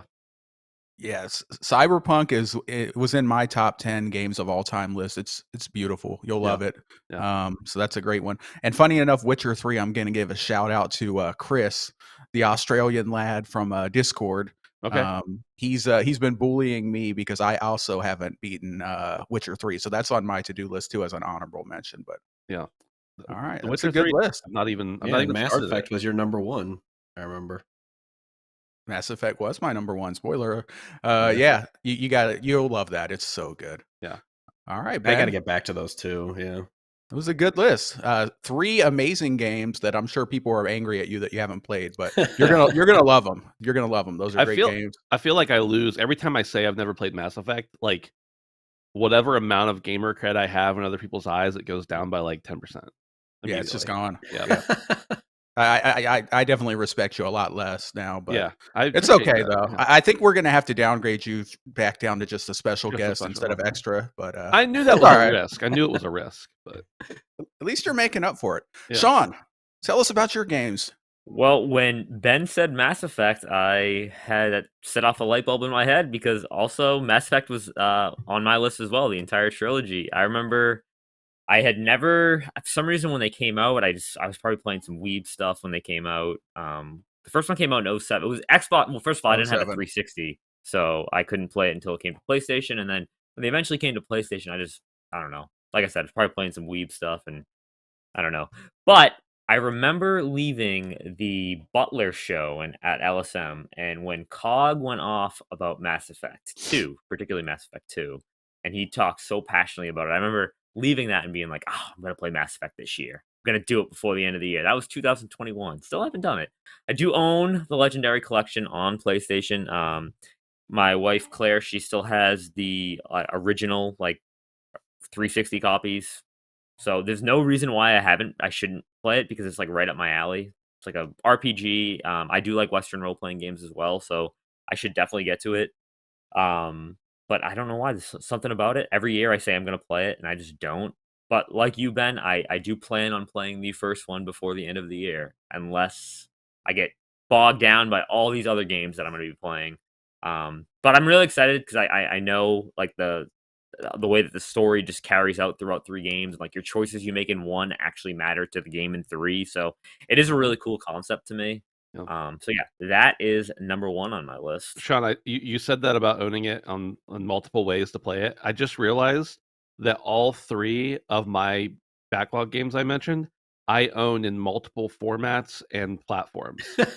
I'm like, why have I done this to myself where I just have these games and have it anyway? It's What one is of those things wrong? you just kind of pick it up. You're like, I'll play it eventually. I think the Mass Effect Legendary Collection was at one point $5 on Steam. I'm like, of course I'm gonna pay that for some of the best games of all time. I don't know if Yeah. I'm ever gonna play it. I'm gonna play them, but I don't know. I'm a sucker. I was gonna say, what is wrong with gamers? I think like gamers, if you are a gamer, you just have to have some kind of like autism because Mhm. all of us, Yeah. I imagine, just we buy games and then we never play them. Like, oh, look at this shiny! It's only $7. I'll play that one day. No, I won't. Oh, But I'm gonna buy it. Like everyone does it. every I have a Black lot of games Friday that sale. I've bought. Yeah, I have a lot of Yeah. games that I've bought that I just never have played. Yeah. All right. Sad. All right, my next game on my list is a JRPG inspired game, Chained Echoes. Mm. This came out right at the end of, was it the end of 2021, correct? Like think that's December right. 2021. And I remember I was gonna get to it, and I'm like, I don't know, I don't even know, I just didn't get to it, and then everyone's like, you gotta play this. This is right up your alley. It's like Chrono Trigger. It's like Final Fantasy VI. You're gonna love it. You're gonna absolutely adore it. I'm like, okay, I'll get to it. Bought it. It's like, all right, it's gonna be my next game to play, and then I just never got to it. And it looks amazing. The art style looks like a Super Nintendo game, obviously. And the whole premise of it, where there's some time travel involved in it, and like I said, it's inspired by Chrono Trigger and Final Fantasy VI. So like, there's no reason why I shouldn't play those because those 2 games I hold in very high regard. Final Fantasy VI is one of my favorite games of all time, but like I said, when we did our top games of all time list, I only included 1 per franchise, or else my list would have been dominated by Final Fantasy and Kingdom Hearts. So yeah, 6 is just, I adore it. So I need to get the Chained Echoes, and that is a game that I do plan on playing this summer, definitely, especially now that I have a Steam Deck and a Portal. Like, it will be so easy to play handheld. That screams handheld game to me. So yeah, that's my. Have you guys played Chained Echoes? Any of you? I started it. Was it on Game Pass It when it was. came Yeah, out? Yeah. I think it was. And Sean, I Yeah. think I looked it up just to be sure. You're not as far behind as you think. It only came out at the end of 2022, so Okay. you're not hurting that bad. But I played it, and it was another victim to something I wanted to play more came out, and I never went back to it. You know what came out that I played instead? It was Forspoken. That's what Oh, came out. wow, I Sean. played Forspoken. Yeah, well, Wow. Square Enix got to support my favorite dev. Had to play Right. Had to play Forspoken. I can I want to probably play that say one that day. I can probably say I probably should have played Chained Echoes, but that's for another day. Yeah, for some weird masochist reason, I want to play Forspoken one day. I don't know why. It doesn't look good, but It's I just not want to as bad as experience it. people say. Yeah. It's not as bad as people say. I People wanted like to hate it, but then I played the demo and I really hated it. So the combat. Okay, the combat and movement in the game are awesome. The story is terrible, and yeah, I'll just I'll stop right there. Forspoken's one of those games that I'm like, yeah, if it were 2009 9 and there was nothing else. I don't know. I just made up a year, and it was like one of those years where I need to play a bunch of budget games because there's nothing good out. Then sure, but like there's so much good. There's so much stuff that I'm like, I don't have to use not that bad. I can say, well, this is really good. Why play not that bad games when I can play really good games? Do I regret Yeah. spending $70 on it? Yes, I do. All right, on to my next game. On to the next. On to my next. Of course, no, but that's a game that I own, that I've played, yet all these other games that I own and don't play. My next game is just the entire series of Fable. I've never played a Fable game. Again, wasn't an Xbox gamer as a kid. Fable is in the top 5. Fable 2 specifically is in my wife's top 5 games of all time. So good. So she's begged me to play Fable since I met her. That was one of the first things she found out when we first started meeting. I'm like, oh, you play video games too? She's like, yeah. She's like, oh, have you played Fable? I go, no. And she's like, she has this look on her face like You almost ended it right there. I know. What could have happened back in 2015? You got lucky. But yeah, so Fable, I've seen people play Fable. I've seen gameplay that it looks so much fun. It seems like you can do almost anything in the game. You can marry people and you can screw over people, kill people, And fart on people. Yeah, you can basically do anything. It has like that mid 2000s like comedy feeling to it, like almost like a DreamWorks movie. For some reason, when I look at it, I see Shrek. For some reason, I don't know why, I just see Shrek. Just for the comedy and the aspects, maybe because it's like, yeah, I don't know, just like the fairy tale vibe to it. So it's definitely on my list. And with the remake, well, the reboot or remake, whatever they're gonna call it, supposedly being officially announced later this year, I'm pretty excited. I do plan on getting to Fable 1 this year. I did make a promise to some people that I would play Fable 1. So I have to do that. We'll see if I really like it. I'll probably jump into 2. I've heard that 3 isn't as good as 1 and 2. I played. It's not, but it's still good. Sorry. Yeah, I was gonna say I played 3 and really enjoyed it, and then I realized everybody else hated it, and I was like, but wasn't it good? But I was a huge fan of the first 2. But yeah, I would say I did replay it later, and I was like, yeah, this isn't as good as it could have, because I replayed them all in a row. And I was like, this is not as good as the first 2. And I would say it falls into that category right now of there's so many things you should play that are great that unless you love Fable 1 and 2, don't spend your time on Fable 3. Yeah. But yeah. And like I said, it's one of those games I have easy access to because I, have all my wife's games I can play. And was there a Fable? There wasn't a Fable 4, right? No. Wasn't there some like Kinect Fable game? Yeah, Peter Molyneux died before that could happen. He didn't really die. I was just like thinking that way because he lied about everything. So, dude, what happened to him? What a fall from grace! Like this he dude started made making some mobile of the best games, and then he lied too many times. People caught on, then he started making mobile games, and I don't know what he's doing now. He's probably out there as a new persona, reincarnated. He's not really dead. Just to clarify, it's me. Yeah, Fable 3 was good. I do recommend it still. It wasn't nearly as good as 2, and I think that was the gripe. But one thing that was cool about Fable 3 was there was like this whole little side mini game at the end of the game where you got to like manage. I don't want to spoil anything. You got to like manage some stuff, and it was pretty cool. I enjoyed that. Yeah. Yep. All right. Yeah. So those are my backlog games. All right, Hodge. Yeah, hold on, I gotta pull up my phone. There we go. You answer right had now. this No, I'm entire just kidding. time, and you decided to wait until right now. Well, I don't know. I was next. I wasn't looking at the doc. But my backlog, I'm going to start off with one that I just added to it because it's obvious, is Dead Space 3. After playing the first 2, I'm like, I've had a couple people like, you don't need to. It's not that good. I'm like, I have to see it through. I don't care. I've played the first 2. I loved them both. I'm going to play the third. I heard that it had like a co-op mode or something back then. Apparently, like, you could play co-op and online, but the servers are down now, so you'd have to do, like, someone said, like, people talked about on Reddit, you can like LAN party it or something. I'm like, I'm not gonna do that. I'm just gonna play it alone. But so I want to see that through, and then hopefully those remakes come eventually. But if not, I don't care. They're great as is. But the next is I want to replay the Bioshock trilogy. So I'm kind of cheating with this because I have played them, but I want to play them again before Judas comes out because they're just so freaking good, and it's been probably since that remastered collection came out in 2016. 2016. Yeah, so it's been almost close to a decade since I played them. So I want to replay before Judas because there are 3 of the best games ever made. and so I want to replay those.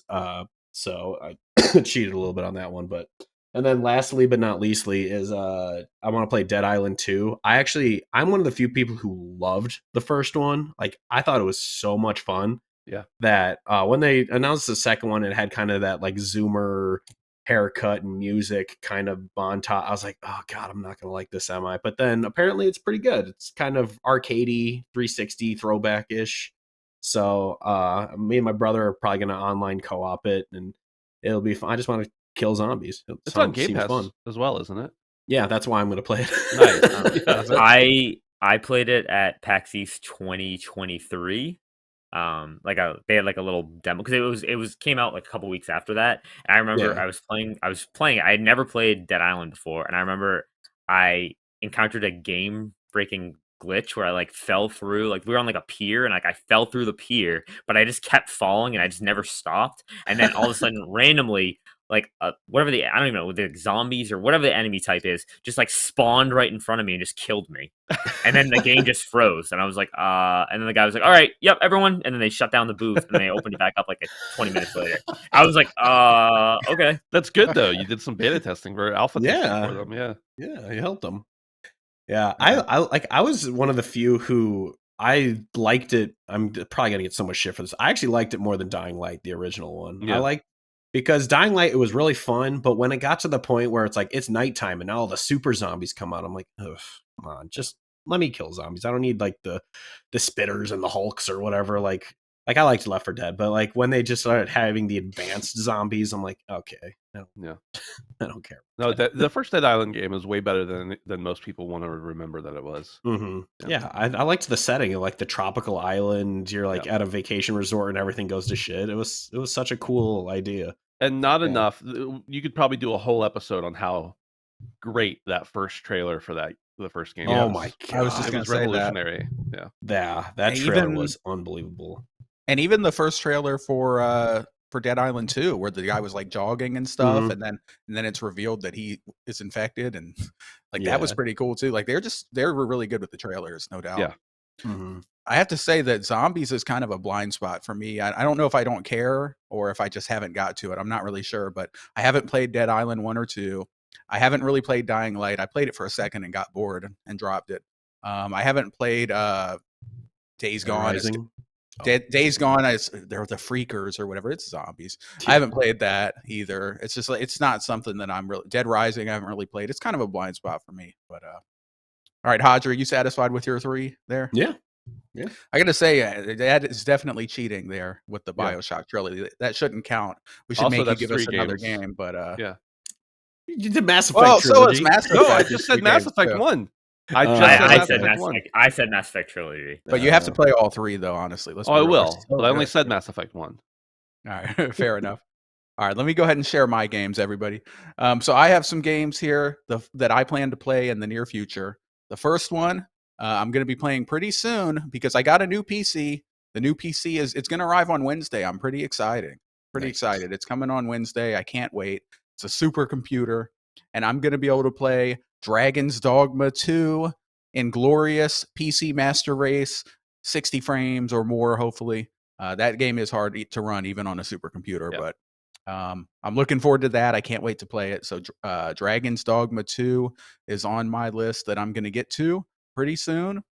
After that, I also want to play Persona 3 Reload. I never played Persona 3, the original, or anything like that. So I'm looking forward to it. It's on Game Pass, of course. That's where I'm going to enjoy it. It's going to be a lot of fun. I do like Persona. Persona 4 Golden is one of my favorite games ever. Fantastic game. So Persona 3 Reload is something I'm going to get to. Sean, did you play that? I know I didn't play Reload because I didn't want to start that right before Rebirth, but I played the original Persona 3 and Persona and the portable Persona 3 portable as well. I played them both. I love it. They're really good. If you like Persona, you're gonna like it. The only thing is Tartarus kind of sucks. Yeah, was like the they best reskinned story. it, I think, though, in the remake. I think they did mix up the visuals, I think, at least. I've heard from people that that's the best story of the Personas. Is that true? I mean, I like the story. I prefer Persona 5 Royal story to all of them.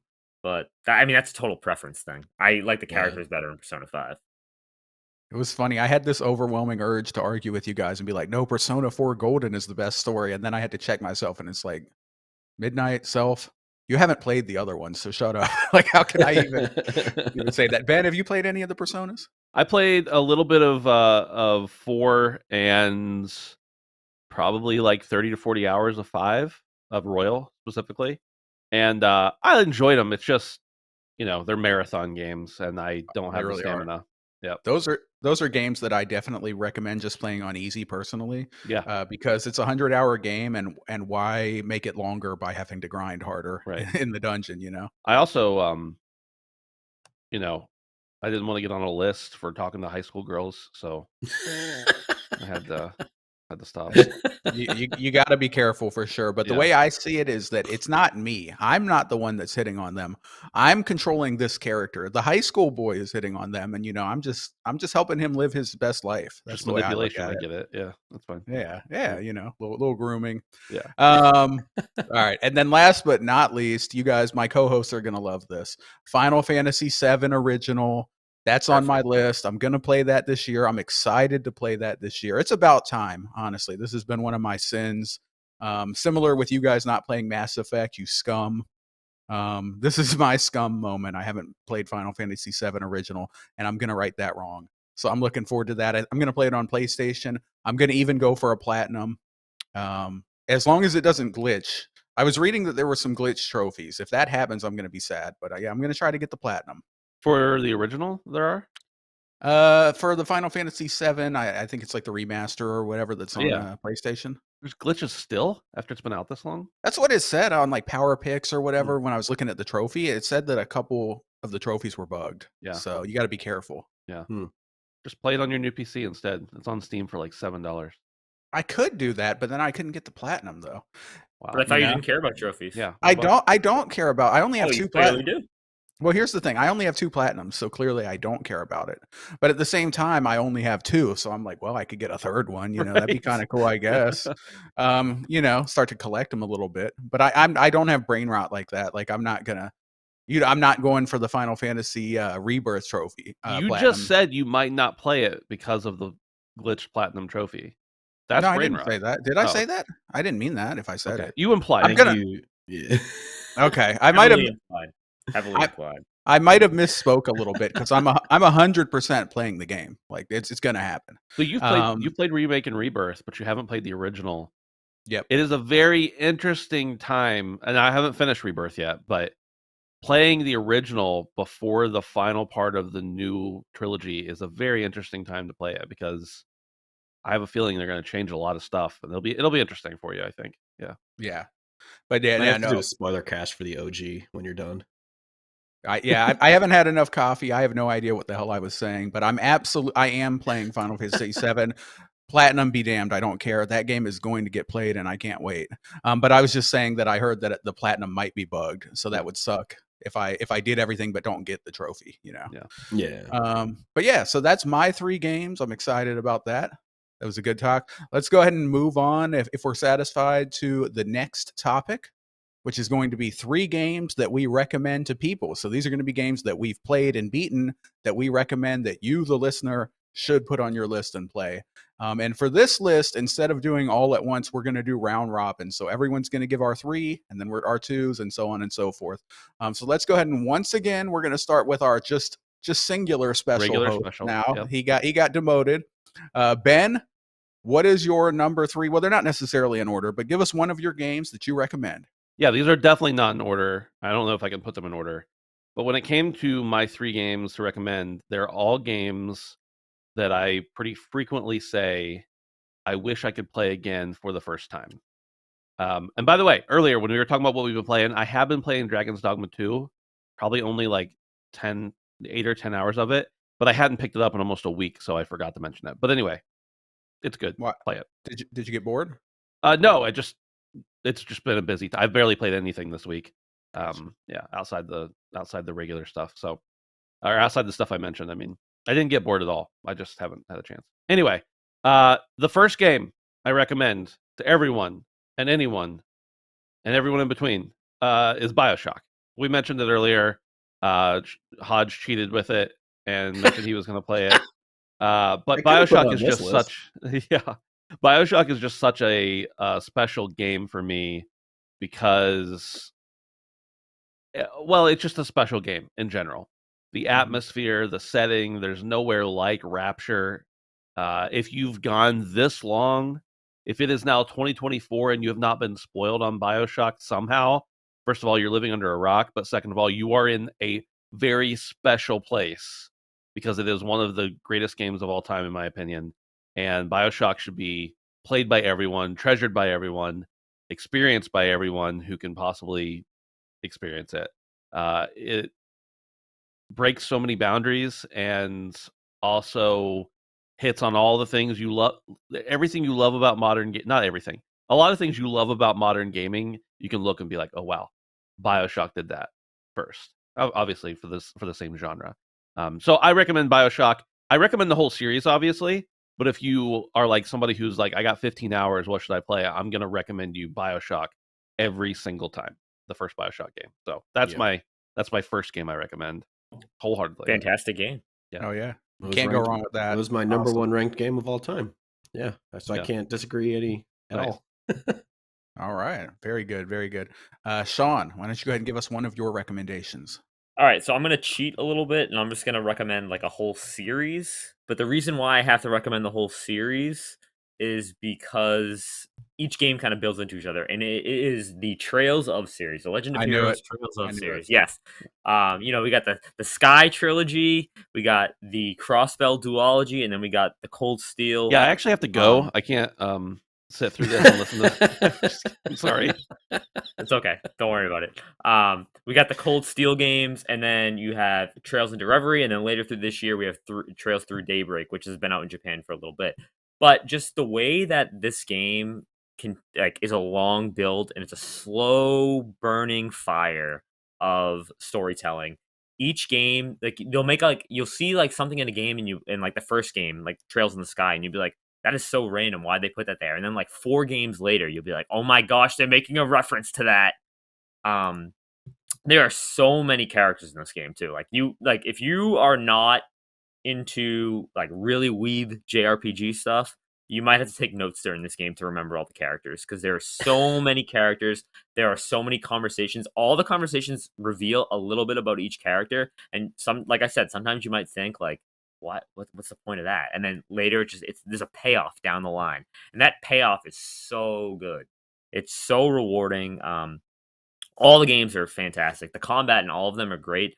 Each like the Trails in the Sky trilogy, the combat kind of evolves when you go to the Crossbell duology, and then when you go to the Cold Steel games, it evolves even more. And the current combat system is based off the Cold Steel games because Cold Steel brought into like full 3D, whereas the Crossbell duology and the Sky games are like 2D, and they're not like top down perspective, but like a normal 16-bit JRPG style game. But the combat's really great. It's turn based, hybrid turn based, so it's not completely active, but it's not completely just like, here's the menu, click attack, not Final Fantasy X style.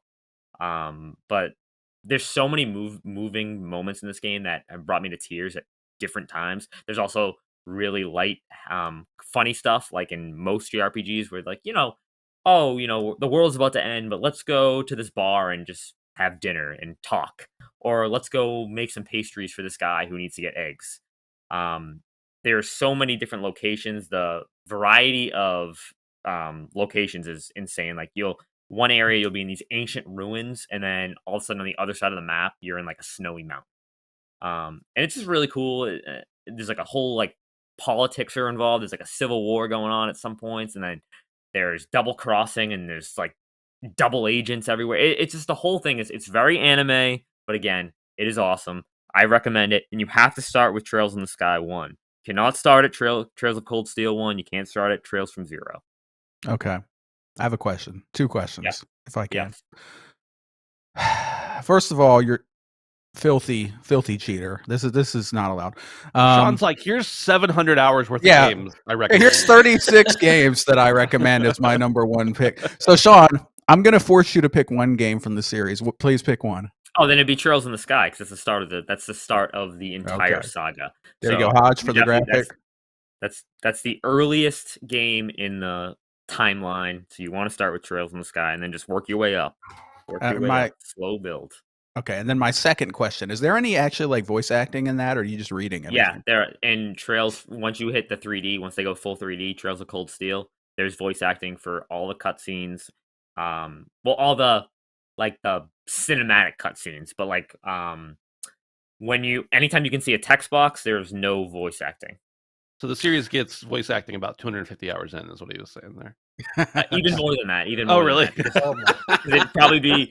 Hang on, let me see here. Probably about 300 to 325 hours, depending on how you play, before they get voice acting. Yeah, Sean, I love you, and I have always respected you. I just want to be very honest with you and tell you, I am never going to play these games. I just want to let you know. I think that your recommendation is probably very solid. I will never play them. All right. Funny enough, go ahead, Sean. I was going to shout out my favorite character, my boy Lloyd. Lloyd's awesome. My favorite character in the game, followed by Risha. She's awesome. Nice. I was going to say, funny enough, I actually had this weird desire to go through and play all those games, probably because I listened to Maddie too much, and Maddie he won't shut up about these games. He's constantly trying to convince people. He's like, oh, you got to play these games. They're so good. They're so good. And he's starting to break down my defenses.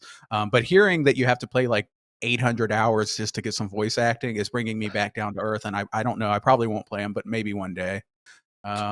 All right, but good pick. Obviously, this is a very, very beloved series. A lot of people really love these, so I'm sure they're fantastic. So, Trails in the Sky and the whole Trails series.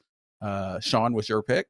I'm sure that's sorry to keep butting in. I'm sure that's a great payoff though for those who have played all those games. Because when I played Reverie last summer, oh my god, I could not believe the amount of fan service. First of all, the amount of fan service in the game and the amount of just how many characters the Trails from Reverie brings all the games together. Basically, all the cast comes together. It's just insane. It was absolutely wild. Yeah. All right, Hodge, let's get to you. Go ahead and give us one of your games. My first game I'll recommend is Hades from 2015, 2016, something like that. The second one is coming out soon, and this is the first, I believe, sequel the studio's ever made. Yeah. The Hades was one of those games when, even when it was winning Game of the Year, I was like, I don't understand why this looks like people are so obsessed with this game. Like, it looks all right, but I didn't understand the hype behind it.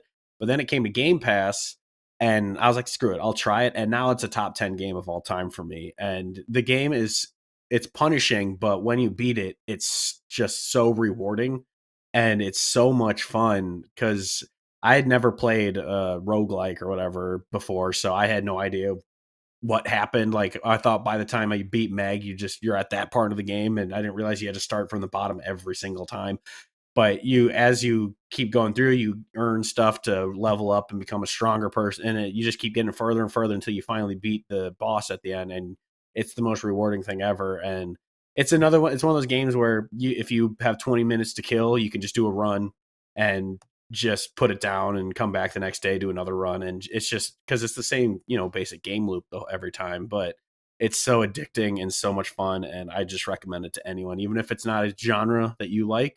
I didn't think I would. And it's one of my favorite games of all time. Okay. Hades. Cool. Yeah. All right. So moving on to me, let me go ahead and give one of mine, and somewhat hypocritical myself here, but I'm going to pick one. It's the Fable series, but I'm going to say Fable 2. So Fable 2 is going to be my recommendation. It is the best of the three. I think almost everyone would agree. It's so good. You got to play the whole series though, to be honest with you, but Fable 2 is just a phenomenal game. It's a masterpiece. It's a sandbox. It's got that quirky British humor that is famous, that Fable has made famous. And you get to choose your path. You can be the good guy. You can be the evil guy.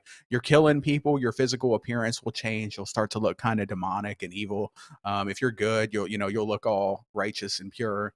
You can own property. You can charge how much you want to charge for goods and rent, and that will affect your alignment as well.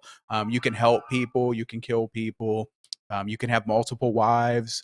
If the wives actually meet each other, they'll start fighting, and it's just awesome. It's so good. The story is great. Fable 2, one of the best games ever. I highly recommend it. I wouldn't, but you should play the whole series though. So I am kind of hypocritical and cheating. I recommend everyone play all of them. But if you had to pick one, I guess Fable 2, although it'd be a little awkward to start there, but you could. I think it's kind of separate. So that's going to be my pick, Fable 2. It's awesome. All right, let's go ahead and kick it back over to Ben for your second game. The year is 2018.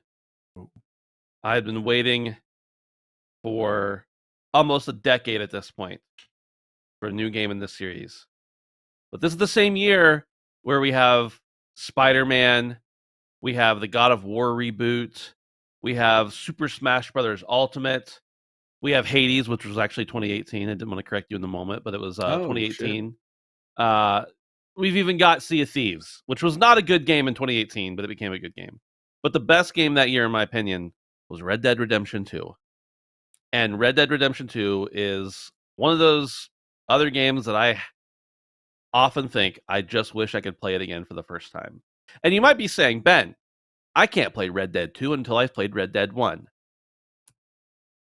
It would be optimal if you played the first Red Dead first, but Red Dead 2 is actually a prequel to Red Dead 2. You get a lot of things out of Red Dead 1 or out of Red Dead 2 if you've played Red Dead 1 before that. But Red Dead 2 is one of the greatest games in the last 20 years easily, and probably of all time. And I loved every second with it. It is a long game. And if you're a trophy chaser, it's an even longer game. And there are parts of the game that are slower. But just they made a game that was not only a cowboy simulator, you're actually living life as a cowboy, but also just that's deeply heartfelt and emotional, and every character, it matters, and every character's story is important, and legitimately one of maybe 3 or 4 games that have ever brought a single tear to Ben Smith's eye during the story. So Red Dead 2, in my opinion, masterclass. Absolutely. It sucks that it is trapped in 30 FPS on consoles. That's where I played it, though. You can play it. It's the type of game that I feel like is a 30 FPS game, but it's phenomenal on PC. So if you have a PC, I think you can pick it up for like $20 most of the time on Steam. And I don't have enough money to say how much money I would pay to experience Red Dead 2 for the first time again. It's just such a phenomenal experience. So that is that might be my number one pick, honestly, but it's so good. Just play it. Yeah, this is one that I fell off of, and I'll explain why. I loved the first one. I've never actually cared about Rockstar games. Grand Theft Auto's never appealed to me. I don't care about them at all. Yeah. I liked 3 when it came out because it was just new at the time, but I've never cared about GTA. But Red Dead 1 always grabbed me so much, and as I said before, Undead Nightmare is the greatest expansion that a game has ever had. Absolutely. Yeah, but so I was so hyped when 2 came out, and the reason I fell off of it, I've told this story I think before, is it well, I wasn't huge on you having to like shave and hunt and all that kind of crap, but that I was putting up with it. But I did. You don't have to shave or hunt. I know. But I was at a camp, and I was going to a mission, and you know how you do the cart ride where you can like make it cinematic and all that, and it was like a 10-minute cart ride or something to go to the mission, and every time I approached the mission, it crashed. And it did that 3 times that I was like, I'm done. I can't do this anymore. I'm done. So I'm waiting. If it ever comes out with the 60 FPS patch, kind of next gen patch, I will hop right back in and beat it because I've heard obviously nothing but great things about it. But that pissed me off so much. I'm like, I'm done with this game. I can understand that. I can't do it anymore. Yeah. So eventually I will get back to this game. But for now, Are you forced to get to that mission by carriage? Couldn't you just ride your horse and go a different way and maybe it wouldn't crash on you? I can't remember at this point. It was 6 years ago. You got to change the paradigm sometimes, you know? Yeah, but I was just so mad. I was like, I'm not doing this anymore. But I do want to play it. So hopefully they come eventually out with they've done GTA 5 for 27 years at this point, so they should be able to do Red Dead 2 at least once. Yeah. So I hope they do that. I agree with you, by the way. I mean, I like GTA for what it is, but I've never been like a huge Rockstar fan. But the Red Dead games are just so special that it doesn't matter. GTA Vice City was peak for me. It Oh, was so absolutely. good. So many Love hours. that. So many hours. All right. Mr. Mason, next game? All right. My recommendation is Bug Fables: The Everlasting Sapling. No This way. is an this is an indie game developed by Moonsprout Games. It is essentially a spiritual successor to Paper Mario, the original Paper Mario, and Paper Mario: The Thousand Year Door. The art style is based off of if you were to play a Paper Mario game, but it is, in my opinion, the definitive Paper Mario game. I don't acknowledge the any of the games after Paper Mario: The Thousand Year Door because Super Paper Mario wasn't bad, but the other ones I really just don't acknowledge. And this game was fantastic. It takes everything from Paper Mario: The Thousand Year Door and turns it up a notch. It has the badge system from Paper Mario, if you're familiar with that. It has a great story. The writing is hilarious. If anyone's ever played a Paper Mario game, you know the writing is like top tier. Basically, any of the Mario RPG games, the writing is top tier. There are moments where you're talking to characters that just makes you laugh. The writing is very similar in this game.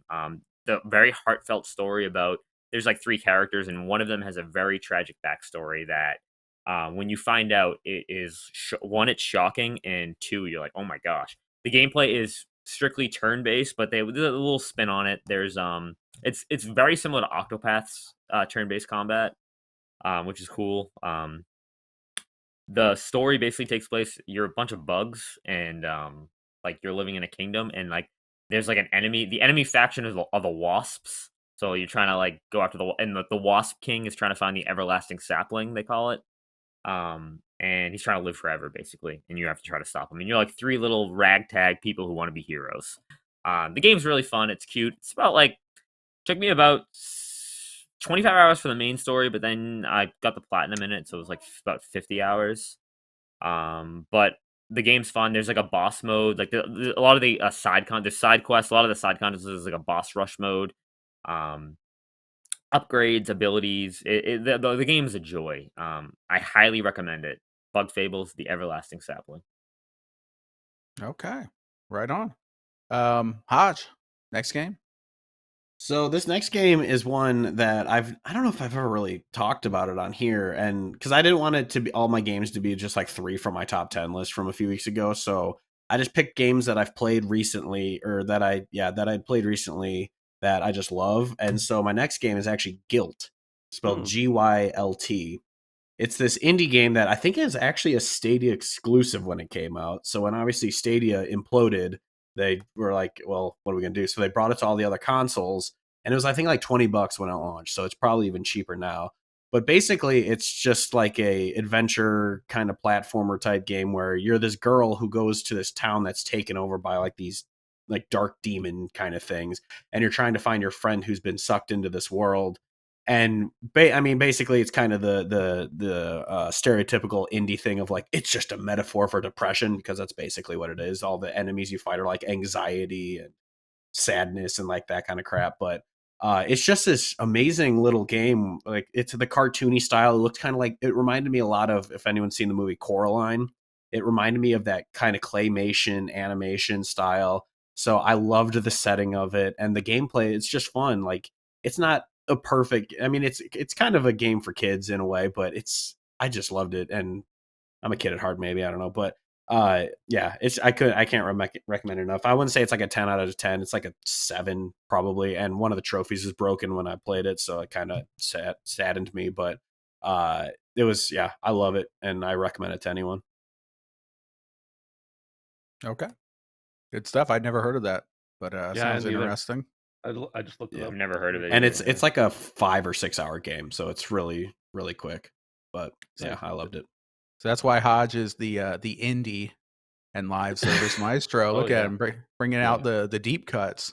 Yeah. All right. Moving on. For me, my second game is going to be XCOM Enemy Within. This was the expansion pass, so it's like the Persona Golden version, or that's how XCOM does it too. They come out with an expansion, but then they incorporate it into the main game. So you play the main game and the expansion together, and it's just much better. So XCOM Enemy Within, this was on the Xbox 360. I'm sure it was probably on the PS3 as well. It's probably on PC. I'm not sure. But this game is phenomenal, and I highly recommend it for everyone. The story was great. Obviously, with XCOM, as usual, you're defending the Earth against aliens with amazing tactical turn-based combat. The Enemy Within, they added like a human faction that's kind of hating on you and trying to sabotage you. So you have missions where you're also fighting against human enemies, which was really cool, with varying objectives. XCOM is always great because you get to name your characters, like your soldiers, and it has permadeath. So, like I've said before, I got my family and my friends in there as my soldiers. They go out there, you got your dad out there cutting it up, just killing a bunch of people, and he's ranking up to a colonel. And then eventually, one of your soldiers dies, and they're gone for good, and it's sad. So maybe you want to save scum and reload. Who knows? That's between you and and God or whatever. But XCOM Enemy Within, that's my recommendation. It's so good. Even though it is like a 360 era game, because of the art style, it still holds up. I was curious. So before this show, I watched a YouTube video of the gameplay to see if it holds up, because it is kind of like a 3D virtual, like cell shaded art style kind of. It still holds up. It doesn't look bad at all. So that's a game that I recommend for everyone. Play that and enjoy that. Nice. All right. If no one has comments about that, we can go ahead and move back over to Ben for your third game. My third game, I mentioned it. I think I mentioned it earlier, but it's another one that falls in the same category. It's Nier Automata. Man, what can I say about this game that does justice to it? I don't know. Everything about it is phenomenal. It took, a little bit of convincing to get me to try it out, because it just didn't look like my type of game, and I was wrong, very much so. The gameplay is awesome. It's very, frenetic and hack and slashy, but also meticulous. The upgrade systems are cool. The characters are phenomenal. But the thing that really shines about this game is the story. The story in Nier specifically in Automata, is just first class. People are always like, I don't want to have to play it 72 times to get, and I'm like, you're not playing the same game, all those different endings. I don't even know why they call them endings. It's really just a continuation of the story. Yeah. And one time it's from a different perspective, and then another time it's a totally different playthrough entirely. So don't be intimidated by it. It is probably, 40-ish hours to see what I would consider like the real game. There's 4 playthroughs of the game again, not really playthroughs. It's just, you'll see credits 4 times essentially, to really get the full effect of it. And not all of them are the same length. So the first one's going to be the longest one, and then by the time you're at the end, the last playthrough, it's only a couple hours. So it's hard for me to be like, oh yeah, that was a good game, but I don't care if I ever play it again. But all 3 of these games that I've mentioned here are games that I'm like, if there was a way for me to erase them from my memory and play them again for the first time. Not to say I wouldn't play them for second or third or fourth time, because I played Bioshock, 6 times through the first one at least. Oh yeah. But just the fact that I wish, they're games that I actually would give almost anything to be able to go back and play them for the first time, because they're so special, that first experience. So that's my third pick, Nier Automata. All right. Sean is like, we're finally on the same page. There you go. Weeb, I love it. Weebed him. And speaking of Sean, you are next for your game. Okay, so my game is, so like Hodge. I just didn't want to pick like 10 games from my favorite, my all-time like favorite games list. So this is a game that I think is severely underrated and is the often forgotten child of Atlas, and that is Soul Hackers 2. This game came out in 2023. No, 2022. I apologize. August 2022, because I remember I actually played it in the hospital after my accident. And it was a game that really made me smile at times, made me cry at times. It has that Atlas charm where a lot of dialogue matters. You're building relationships with characters. It's not as in depth as Persona in the relationship aspect, but you do learn a lot. It is turn-based combat, but similar to Persona, you have like not the combat is very similar to Persona, but you are essentially it's like Shin Megami Tensei, where you like are capturing monsters almost, and they're souls, and you're using them in battle. But the characters in general are awesome. The story is really deep, and it ultimately you're dealing with characters who are trying to cope with basically dying because you're bringing them back to life and using them in your party. And then in between, like the main story, you have like not dates, but like yeah, I guess kind of dates, yeah. And you're sitting at a bar, and that's when you learn a lot about each other, and you learn a lot about your party, and it's really just a heartwarming story, and there's some betrayal in it and redemption, and I really enjoyed it. And like I said, it was like the first big game I played after my accident, so it has a really special place for me. And I definitely would love to go back to it. And I know you don't have to play the first one; it's not connected to the first one at all. But yeah, it's Soul Hackers 2. It holds a very special place in my heart. Yeah, I'm looking at Oh. screenshots of this game. It looks pretty cool. It's Yeah, very colorful. it's very colorful, but the story is just outstanding, and Hmm, the writing is really good as well. cool. Okay. Yeah, that was a game that I wanted to check out, but just never found the time.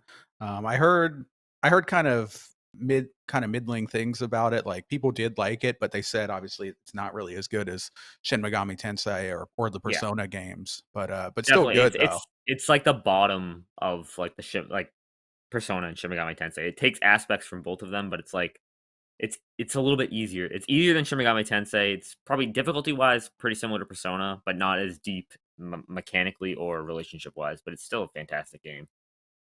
All right. Shout out to Atlas. I like Atlas. All right, let's move on to Hodge for your third game. My third game is my 2022 game of the year, actually. It's not Pokemon Arceus. It's not Soul Hackers 2. It's not God of War Ragnarok. It's not Forbidden West. And it's not even Elden Ring. It is a little game I like to call Tinykin. Nice. I loved this game. Like I'm not joking when I say it's my 2022 game of the year. Like I loved Ragnarok. I've never played Elden Ring. I'm not good at games.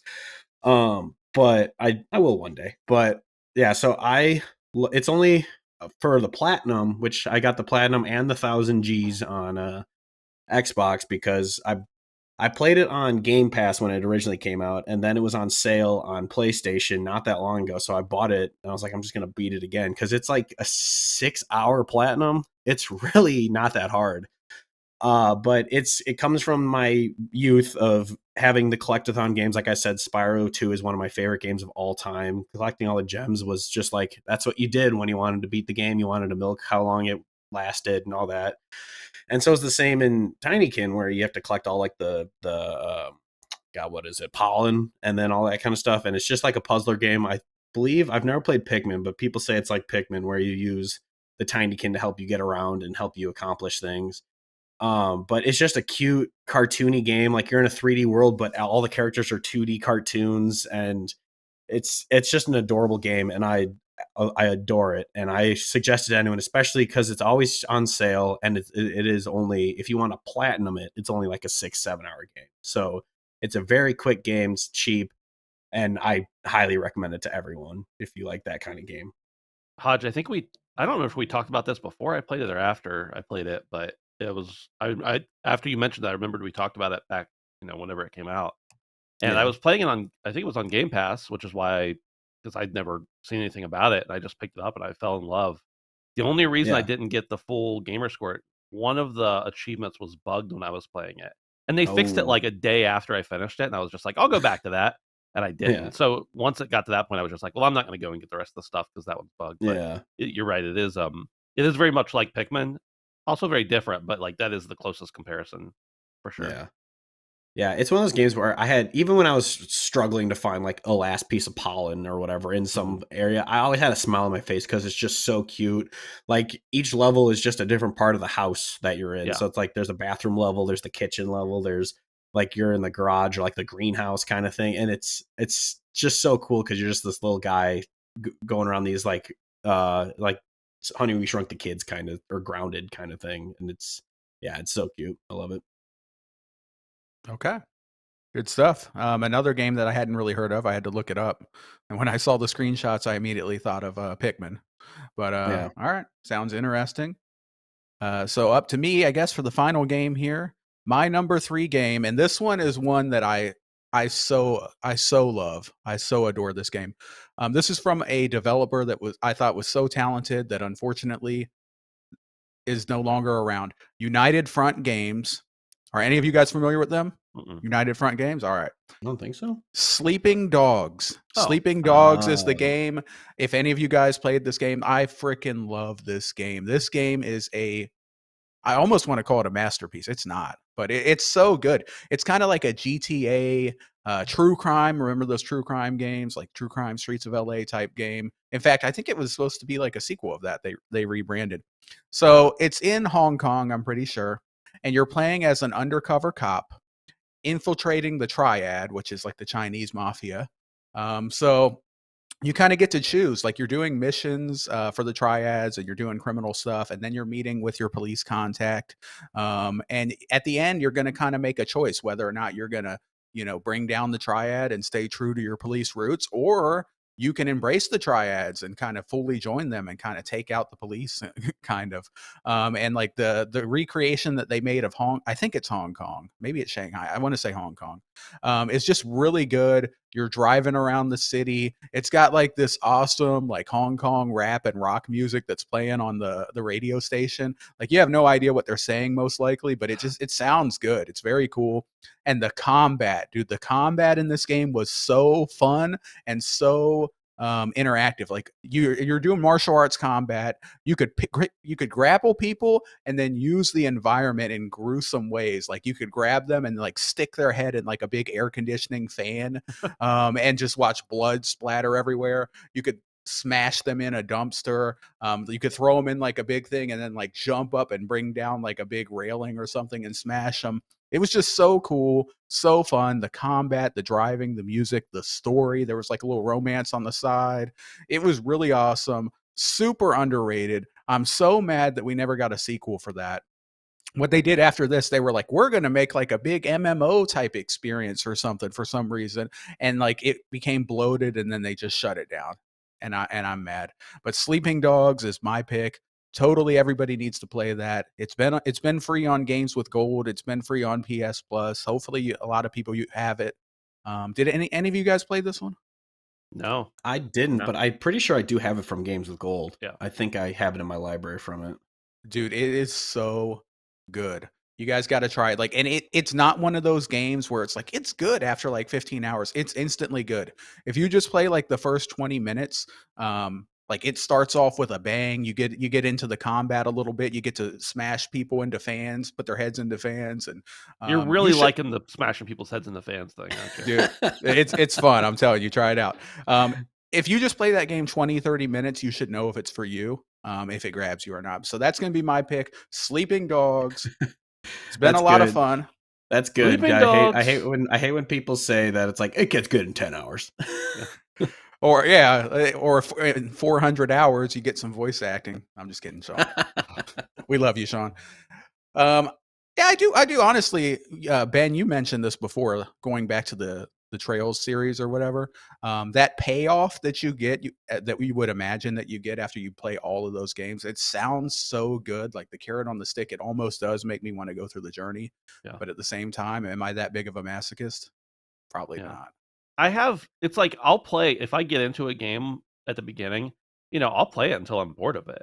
But you asked me to play that many hours of games to get caught up, or like I just mask off for a second. I don't hate all anime, just most of it. But no, I don't hate anime. Record it. Yeah, but like Dustin has mentioned to me a couple times, like One Piece is good. You should try One Piece. And I'm like, It is. you know what? I probably would, but I don't. It maybe if I had gotten halfway through, but like, just the thought of how many hundreds of 1,000 hours. episodes. Yeah, how many hundreds of hours. And I'm sure if it grabbed me, I would do it. But it's just the barrier of entry is high, and that deters me. Which I've missed out on some of the greatest things ever because of that, essentially. And I will have to die with that knowledge. Yeah, I liked One Piece when I was reading it in Shonen Jump magazine when I was in middle school. And when I was an adult and found out it was still going, I was like, all right, well, I guess I'm never finishing that. Yeah. It'll probably never finish either, so no worries there. They're Um, rebooting it before it's even done, which is crazy. Yeah. So I asked Locke this last week, I think it was. I'll ask you too, Ben. Are there any animes that you've actually finished and really enjoyed? Yeah. There's plenty. I like this is a very normie answer, but like I've watched a lot of movies, particularly like pretty much every Ghibli movie that's out. I've watched. I'm like currently we're in like a little bit of a hiatus, but like we're watching through Attack on Titan as a That's good. family, which a lot of people are like, you let your children watch Attack on Titan, and I'm like, absolutely, I do, because it's one of the only animes where I don't have to worry about the jiggle physics. There's a little bit there, but not. I don't care about. We don't care about violence and stuff with the kids. We just care about like sex stuff because the violence is fake. It's hard to hide sex stuff. Anyway, Yeah. and then I've watched Death Note. A lot of the normie stuff that like is mass appeal. You see it in Barnes and Noble, like that kind of thing. There are Yeah. other anime that interest me, and even some that are shorter series that I could probably bang out. But I don't know. There's just always the like. I don't know. It's just I've had so many. You know how anime fans are; they're rabid. I've had so many people be like, "You're gonna try this one. It's called like something with teenagers in it, and or whatever." And like so many people are like, "It's the best one. If you don't like it, there's no way you'd ever like any other anime." And I'll watch it, and I'm like, "I hate that." So what am I saying? So I guess it's just that I like any form of media if it is good and appealing to my Yeah. interests. It doesn't matter if it's animated, documentary, a newsreel, or live action, whatever. If it appeals to my interest and I don't have a prejudice necessarily against anime. It's just that there's been so many that have not been my style that and also I hate subtitles. Like I don't like to read. I mean, I love to read. I don't like to read when I'm watching. I like to watch the things on the screen, not be distracted. I get distracted easily Yeah. by subtitles. So I'll watch a foreign film or something if I, in subtitles if I need to. But the dubs on almost every anime I've ever seen are just not good. And I know they're not better than the original. And so for that reason too. So that's a very long way for me to say I hate anime. But not Yeah. at the same time. Yeah, I went through a period where I was like kind of like a huge weeb, kind of watching a lot of anime, like but I've fallen off. Like in the last like 5 years, I've only watched a handful of animes. Like I've watched like Demon Slayer. Yeah. I've watched the first season of Jujutsu Kaisen. I've watched like the Bleach when it came back. I watched the first season of that or whatever. But yeah, I'm not a huge anime fan anymore. Yeah. But it's cool here and there. But down with weebery though. That's right. Well, I'm going to say this is going to be a bonus for anyone who's still listening here. I have a bonus. We really should have talked about this at the beginning of the show.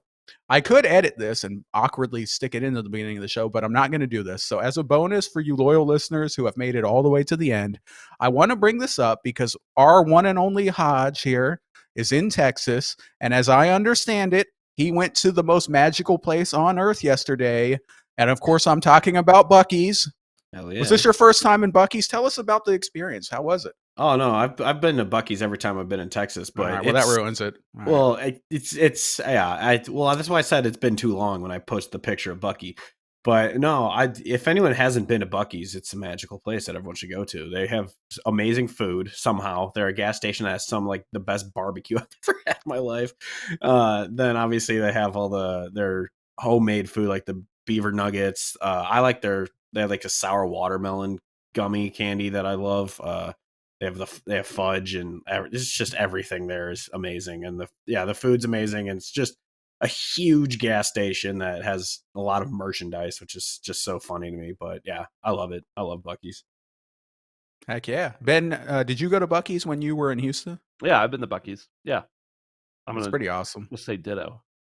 Yeah, Well, I say it's pretty awesome because I've seen videos of it, but I actually haven't been to Bucky's yet. Oh my god! And isn't that shameful since I live in Texas? Yeah, you're the one who actually lives I've here.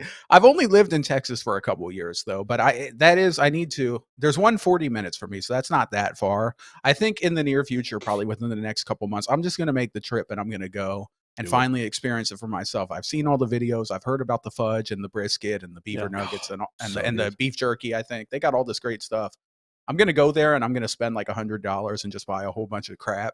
You'll be getting out cheap if you only spend $100 at your first time at Bucky's. I think.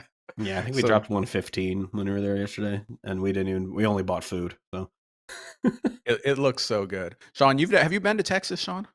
Yeah, I went to the Houston show for the Last Stand, but I've never been to a Bucky's. Probably never will. All right. Sean, come Yeah. down to Texas and you and I will go to Bucky's together for our first time. It'll be great. All right. There you go. Just fly down here. It's cheap, no problem. I'll pick you up at the Dallas airport. We'll go. Perfect. All right, Yeah. guys. Well, I think that's been it for us. Are we satisfied with all of our games topics and everything? Did everybody get your bars in that you wanted? Yes, sir. Misery. All right. Well, it's been a great episode. Ben, you've been an excellent guest. Thank you so much for giving us 2 hours of your time. We really appreciate it. The floor is yours, sir. If there's anything you want to plug or let us know where we can find you, what's going on with Ben? No, I appreciate it. Thanks for having me. Yeah, I have too many things to plug, so I'll just say if you want to follow me on Twitter, you can. You can do that. I'll have your handle under your name in the show. So What is What is your Twitter? Is it Ben is handsome? Oh, it's no, it's I wish it's taken. Some other person Fast. thought yeah. And my name is Ben Smith, so it can't just be Ben Smith because it's not original. It's Ben Smith 2588. It's just numbers. Yeah. Okay. Yeah. He's a good follow. Am I? There you go. That's the first time I've ever heard that. I appreciate that. I think I'm following you. I'll have to double check. If I'm not, I will definitely write that wrong and follow Yeah, you. if you're not, then when you do, I'm gonna block you. Just just because you weren't already. It's fair. It's fair. I apologize if not. But you're awesome though. I've been a fan of yours though. Obviously, I'm an LSM guy. We know you and you're awesome. Thanks again for giving us your time. So let's go ahead and this has been episode number 5, guys. Games Over Plastic is done. Please clap, as we always like to do. And that's it. Goodbye, everyone. bye. See ya. Did you say bye, Ben? Bye. All right. See you, everyone.